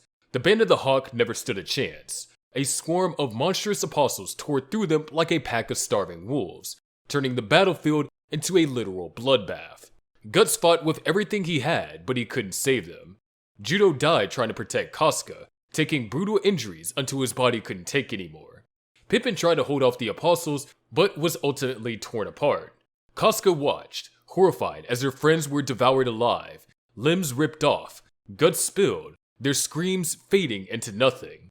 Guts, battered and desperate, searched for survivors, clinging to the hope that someone, anyone, was still alive. Then he found Gaston, only for the poor guy to collapse in his arm, grotesquely swollen. Before Guts could even process it, Gaston's head exploded in his arms. An apostle emerged from his neck while his lifeless body twisted and morphed into an unrecognizable mess. But the nightmare wasn't over. Guts spotted Pippin on a hill and ran towards him, only to realize something was horribly wrong. Pippin wasn't moving. He wasn't even alive. His body had been hollowed out and propped up like a grotesque marionette, controlled by the writhing tentacles of an apostle in the shadows. Before Guts could react, Pippin's corpse was ripped in half, tossed aside like garbage. And then, as if things couldn't possibly get worse, Griffith, now reborn as Femto, made his first move. In a scene that shattered whatever was left of Guts' sanity, Femto assaulted Casca right in front of him while he was pinned down by an apostle. Guts fought with everything he had, even tearing off his own arm in a desperate attempt to stop it. But he was powerless. By the time Skull Knight arrived to rescue Guts and Casca, the Band of the Hawk was gone. The battlefield was nothing more than a sea of blood and torn corpses. The eclipse isn't just one of the most horrifying moments in Berserk, it is one of the most gruesome death scenes in anime history. Sarasa. Sarasa was an innocent young girl from Meteor City, the dystopian garbage-filled nation within the Hunter x Hunter world. She was a childhood friend of Corolla Lucifer, and the core group that would eventually form the Phantom Troop. She was always bubbly and optimistic, always eager to make others happy, which is sadly what led to her chilling demise. One day, after the future troop members needed more videotapes to dub over, Sarasa took it upon herself to look through a secluded area with trash heaps that she was sure no one else had checked. At the same time, a pair of sketchy men are seen loading restrained and blindfolded people into their van, stating that they've met their quota for the day, but still want to hunt down one more for fun. A day passes by, and everyone is worried that Sarasa hadn't returned, so they go looking out for her deep in the woods. There, Corolla finds a single black bag hanging from a tree. His stomach sinks as he cuts the bag down, seemingly already knowing what will be inside. Sure enough, he opens the bag. To his horror, the severed body parts of Sarasa were piled up inside the bag. The men didn't just take her out.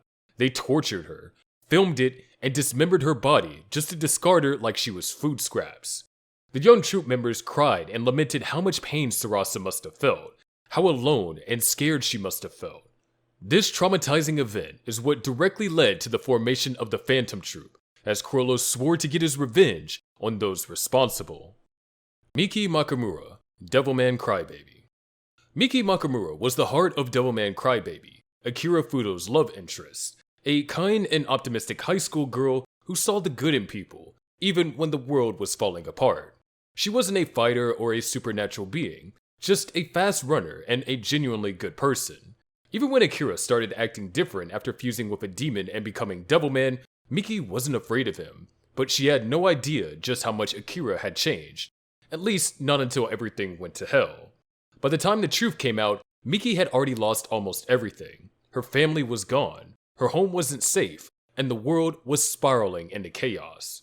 Then Ryo, Akira's supposed best friend, went on TV and exposed Akira's transformation, making the whole world think he was a monster. So he takes off to confront Ryo for his betrayal, leaving Miki behind. Wamuu and Gabi decide to stay and protect her, along with her friend Miko. But things take a nasty turn when two of Wamuu's friends, Hiei and Babo, betrayed them by leading an angry, bloodthirsty mob straight to the Makamura house. Realizing they're sitting ducks if they stay, Miki, Miko, Wamuu, and Gabi know their only option is to run. Convinced that Miki and her friends were demons, the crowd stormed the Makamura home with torches and weapons.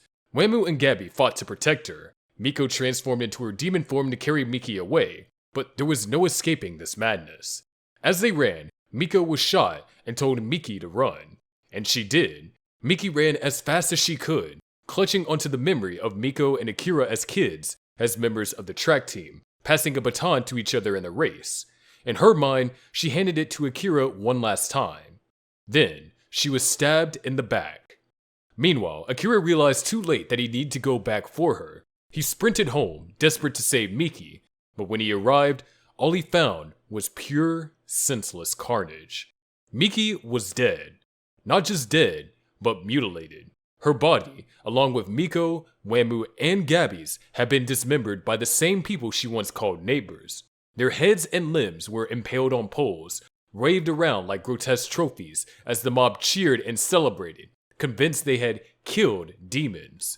The Makamura house burned behind them, with the flames lighting up the grinning faces of people who had just slaughtered innocent people. Miki's death is one of the most soul-crushing deaths in anime history. She wasn't killed by demons or supernatural forces. She was murdered by humans, by people she probably smiled at in the streets, by people who let fear turn them into monsters. The rabbit scene in Re:Zero. Subaru's return by death ability in Re:Zero is both his greatest power and his worst nightmare. The guy has been gutted, stabbed, frozen solid, and even had his throat slit multiple times. But none of those compare to his worst and most gruesome death, being eaten alive by rabbits. Yeah, rabbits. Sounds ridiculous, but Re:Zero takes that absurdity and turns it into pure nightmare fuel. During the attack on the Sanctuary arc, Subaru barely escapes death at Garfield's hands, only to pass out and wake up in an abandoned snow-covered wasteland.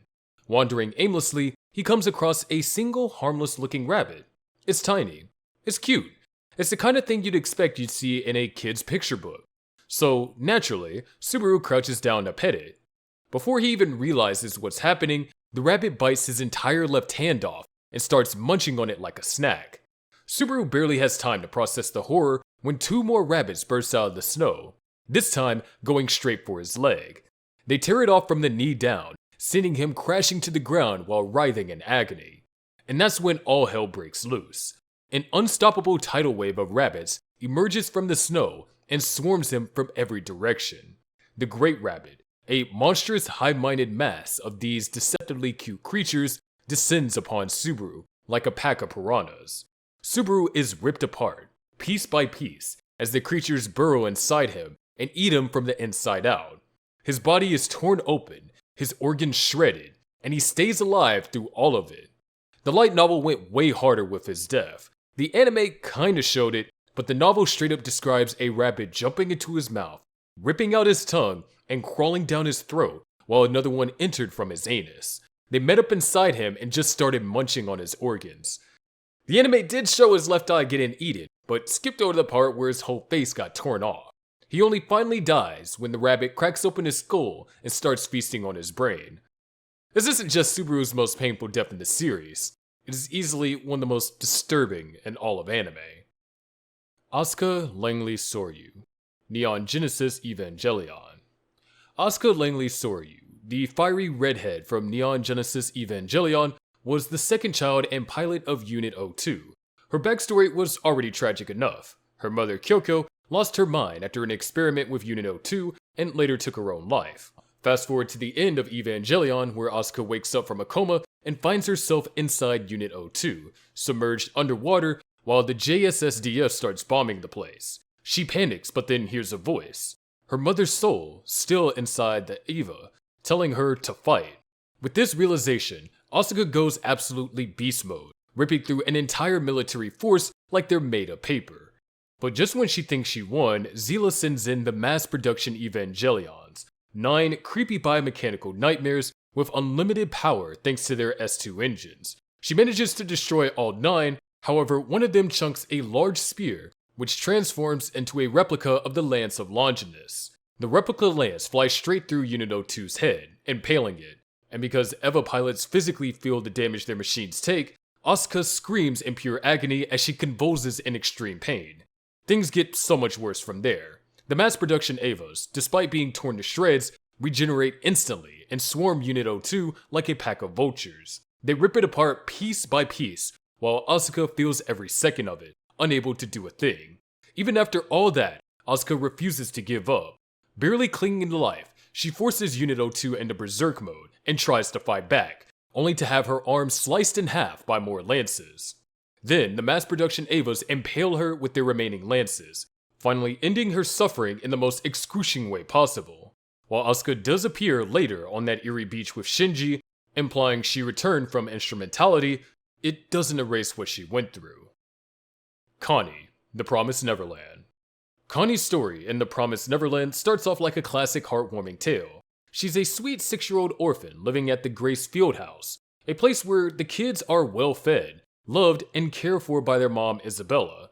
Sure, the daily IQ tests and strict boundary rules are a little weird, but hey, life seems pretty great. One day, Connie gets the best news an orphan can hope for. She's been adopted. She's finally getting a family of her own, and everyone is happy for her. Seems like the happily ever after for Connie. But this isn't that kind of story. After she leaves, Emma and Norman realize Connie forgot her beloved stuffed bunny. Wanting to make sure she has her dearest friend with her in her new home, they rush to return it. But when they arrive at the gate, they find something straight out of a nightmare. Inside a truck, they discover Connie's lifeless body, her skin gray, her eyes wide open, and a bizarre flower sticking out of her chest. The sheer horror of it sends Emma reeling, and when Norma joins her, he's just as shaken. But the horror doesn't stop there. Voices from another room send them scrambling for cover, and what they witness next completely shatters their world. They see monsters, actual grotesque creatures casually chatting about how the children are livestock raised to be eaten by the rich and powerful. They then begin stripping Connie's body, preparing it for preservation and shipment like a piece of meat being stored in a container. And then, the final gut punch. Isabella, their beloved caretaker, casually enters the conversation, confirming that she's in on all of it. Connie's death is a brutal wake-up call that kicks off the entire story, but what makes it especially horrifying is just how much she suffered. The flower in her chest, known as a vita, is a tool used by demons to keep their meat fresh. It paralyzes the victim while draining their blood, meaning Connie was alive when it was inserted. She likely felt everything: the fear, the pain, and the suffocation as she slowly died, completely alone. For a 6-year-old child who was looking forward to a loving home, having to experience that kind of terror and agony, there's no question that Connie suffered one of the most physically painful and emotionally devastating deaths in anime history. Shigechi, JJBA Part 4, Diamond is Unbreakable. Shigekio Shigechi Yangu from JoJo Bizarre Adventure Diamond is Unbreakable was just a middle schooler trying to make some easy cash with his stand, Harvest, a swarm of tiny creatures that could collect things for him. At first, he used it to find loose change around Morio, but after meeting Josuke and Okuyasu, he realized that he could rake in way more money by working together with them. Of course, greed got the best of him, and he tried to take all the cash for himself, only to get a beatdown and a valuable lesson in teamwork. Despite the rough start, they all became friends, but friendship wasn't enough to save him from his worst possible encounter with Yoshikage Kira, Morio's resident serial killer with a hand fetish. One day, Shigechi accidentally swapped his lunch with one of Kira's girlfriends in the form of a severed hand. When he saw what was in the bag, he was shaken to the core. But before he could even process the horror, his stand grabbed a 100 yen coin Kira was holding. That was all it took. Kira's stand, Killer Queen, activated its ability and detonated the coin, blowing half of Shigechi's face off in a gruesome explosion. Even with his skull practically caved in, Shigechi did not give up. He realized that Kira was the murderer that Josuke had been looking for. He tried to escape by using Harvest to cause a distraction and lure Kira away. He then dragged his broken body across the school grounds and pushed through the pain, desperately trying to reach Josuke because he knew Crazy Diamond could heal him. Just when he was so close, a ball hit his injury, sending him crashing to the ground. Nobody around him even cared, treating him like just another kid being clumsy. Struggling back to his feet, he finally found Josuke, but at that moment, he made one final, fatal mistake. He grabbed the doorknob without even thinking, and Killer Queen was waiting. The second he touched it, he exploded from the inside out. Not a single trace of him was left behind. No body, no clothes, nothing. Just gone and reduced to atoms. But even in his last moments, Shigechi refused to go down without a fight. The very last member of Harvest managed to deliver a crucial clue, a button from Kira's jacket, to Josuke before exploding. That button would later become the key to tracking Kira down and revealing his identity. Shigechi's prolonged suffering before his death was simply brutal in every way. Mik Zakarius, AOT. Mik Zakarius from Attack on Titan was basically humanity's second strongest soldier after Levi and a section commander in the Scouts. But what really sets him apart is his insanely good sense of smell. Dude could sniff out Titans from miles away. He played a huge role in the mission to capture the female Titan when he teamed up with Levi to carve Annie out of her Titan body. Too bad she had that selective hardening trick up her sleeve, so that plan went straight out the window. Later, when the female Titan unleashed that eerie scream to summon nearby Titans, Mik was the first to pick up on it, by smell no less, giving Erwin a heads up before disaster struck. But Mik's real nightmare kicked off during the mission to investigate the 104th Cadet Corps. While on patrol, he suddenly caught scent of Titan's inside wall rose.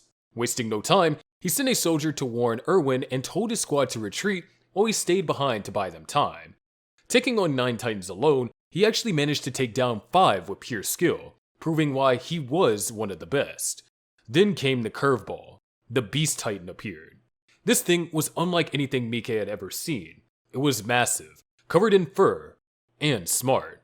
Before he could even process what was happening, the Beast Titan yeeted a horse straight at him. The impact sent him flying right into the jaws of a waiting Titan, and crushed his legs on impact. Unable to move, The Beast Titan approached him and spoke to him. He was so stunned he couldn't even answer, and when the Beast Titan got bored, it just took his ODM gear and left him there. Then, in the most twisted way possible, the Beast Titan let the other Titans loose on him.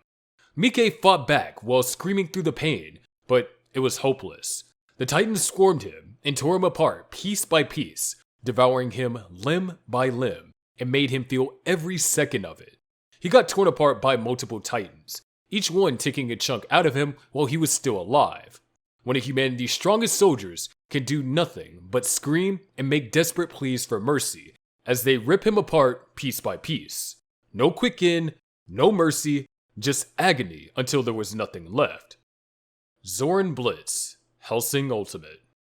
Zoran Blitz from Hellsing Ultimate wasn't just your average vampire. She was a sadistic, mind-twisting nightmare.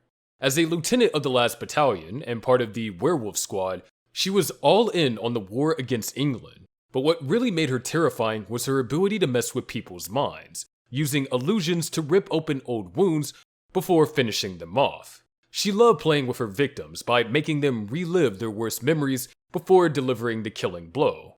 When Millennium launched its assault on London, Zoran led a brutal attack on Hellsing HQ, cutting down civilians and soldiers alike.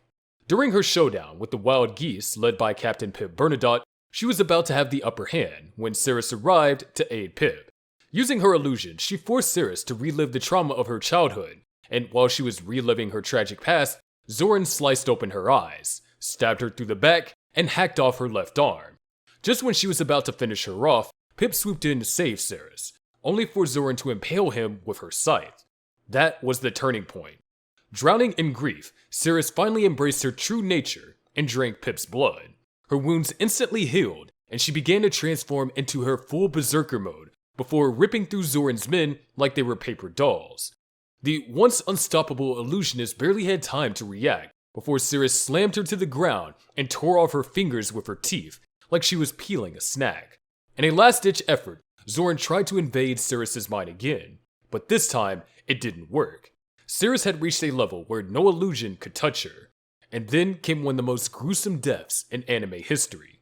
Cirrus grabbed Zoran's head and dragged her face across the wall at full speed, grinding it down bit by bit like a block of cheese on a grater.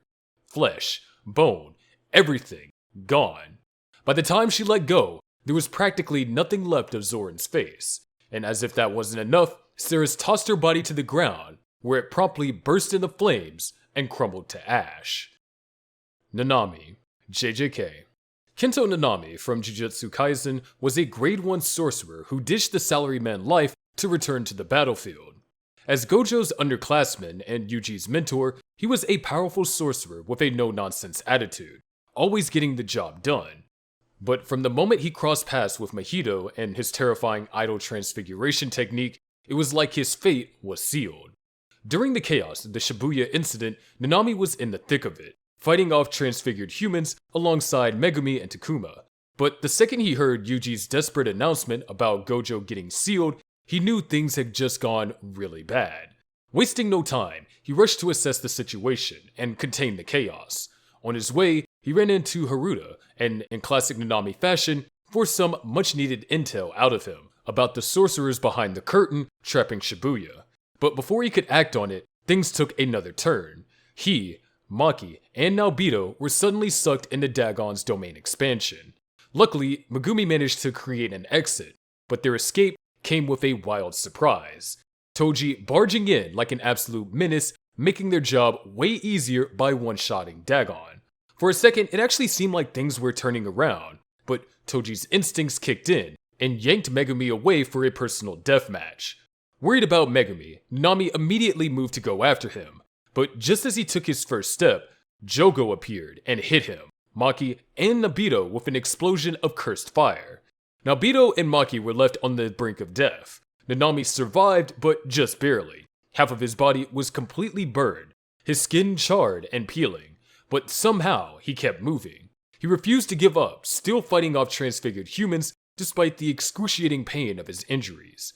It was in this moment, as he fought through his agony, that he started imagining a peaceful life and a quiet retirement in Malaysia. But that dream never came true because Mahito already found him.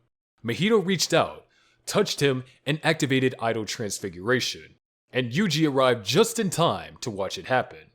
Nanami's incinerated body started to disfigure as he gave Yuji a reassuring smile before his entire body exploded into nothingness. Chelsea, Akame ga Kill. Chelsea from Akame ga Kill was one of the 2 new members that joined Agenda's night raid unit, along with Susanoo. Before this, she worked under a cruel viceroy who basically hunted people for fun. Being stuck in that nightmare made Chelsea cold and cynical, like she had lost all hope in the world. But everything changed when she stumbled upon the Gaia Foundation. This shape-shifting Tegu that had been stored in a basement waiting for the right person. Chelsea used it to assassinate the viceroy, who was later replaced with someone actually decent. And for once, Chelsea felt like she made a real difference. That spark pushed her to join the Revolutionary Army. In battle, Chelsea was all about brains over brawn. She wasn't the type to charge in with a sword. She waited in the shadows, disguised and armed with needles sharp enough to take out enemies in a single precise strike. During a mission where Night Raid faced off against the Jaegers, she disguised herself as a random girl and approached Bowles, who was already pretty messed up from an earlier explosion. Taking advantage, she stabbed him, killed him, and then disguised herself as him to get close to her next target, Kurome. Kurome was happy to see Bowles still alive. Waiting for the perfect opportunity, Chelsea got the jump on Kurome and paralyzed her with a needle to the neck. After seemingly killing her, Chelsea proceeded to leave and return to HQ. But then, Kurome suddenly appeared behind her. As it turned out, she didn't die. Chelsea tried to escape, but Kurome's team was on her trail. Before she could transform again, Natala slashed off almost all her fingers on her left hand, leaving just her thumb. Doya then destroyed her Tegu with a bullet. Still, Chelsea ran and pushed through the pain. She made it to a field of flowers, hoping to escape, but Natala caught up. He cut off her right arm, and Doya shot her in the back. Downed and broken, Chelsea realized she wasn't getting out alive, and just accepted her fate. Natala didn't give her a chance to beg or even speak. He pinned her down and decapitated her on the spot. Later, her severed head was paraded in the center of Romari, displayed like some twisted warning sign. Tatsumi later found it, and the shock on his face said it all. And just when you think it couldn't get worse, it's revealed that her body was dissected and fed to the monster Hecatonchirus. Chelsea's death was slow, brutal, and filled with hopelessness. And that's why her death sticks with people as one of the most excruciating, savage ends in all of anime. Megumi Shimizu, Shiki. Megumi Shimizu from Shiki was born and raised in a dusty, boring countryside town called Sotoba. She hates living there with a burning passion, and all she wants is to escape and live her best glam life in the big city, become a popular idol, and hang out in clubs every night with everyone admiring her. The only thing she mildly tolerated in Sotoba were this cool gothic mansion owned by the Kirishiki family who just moved in recently, and her crush, Natsuno. And she takes her affection to a different level, like peeping through the guy's windows from the bushes like a lovesick ninja. Sadly, Natsuno wasn't having it. He knew she was watching and found her super annoying. One day, Megumi mysteriously disappears. People find her in the woods the next day, totally out of it, can't eat, barely talks, and looks like she got hit by a vampire-shaped truck. All she remembers is getting invited into that creepy new mansion by the Kirishiki family. A few days later, she's dead. Several days after her funeral, Megumi rises from the dead as a Shiki, basically a vampire. As the undead, Megumi goes full mean girl by terrorizing the village with a petty vengeance, and she enjoys every bit of it. Her obsession with Natsuno gets worse, as she starts picking off people around him. She first targets Natsuno's best friend, Toru, out of pure jealousy, and even goes after her childhood friend Kaori for just talking to him. After several villagers are killed, with some turning into vampires, the once peaceful town is suddenly thrown into disarray, and it's just a matter of time before the Shiki ultimately takes over Sotoba. But then Natsuno and Dr. Ozaki came up with a brilliant plan to turn the tables on the Kirishiki family, and the rest of the Shiki.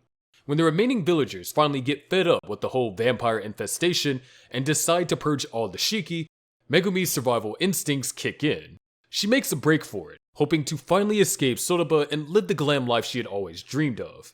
As she's crossing a road that night, she realizes it was the same road where she used to wait for the bus with Natsuno. She sees a flashback of him and zones out. This gave the villagers a chance to catch up and chase her into a rice field. She thinks she's safe in the dark, unaware of the tractors in front of her, until they turn the headlights on. She runs in panic when the tractor slams into her, sending her to the ground. She pleads with the villagers, saying she's really Megumi and that she just wants to go to the city, but they're not having it. Another tractor rolls in and crushes her arm, pinning her to the ground. Unable to move, she screams about how much she loathes the village and how that dull place should have never existed. Another tractor runs over her face, squashing her head completely. And somehow, Megumi's still alive, literally squirming on the ground with her skull mashed like a watermelon. It's only after the villagers stake through her heart that she finally dies. Her body is then tossed on a burn pile with the rest of the Shiki, and they all go up in flames as the village is ultimately engulfed in a wildfire. Megumi's death is one of those deaths that makes you sit back and go, did the animators need therapy after this? Because the viewers sure do.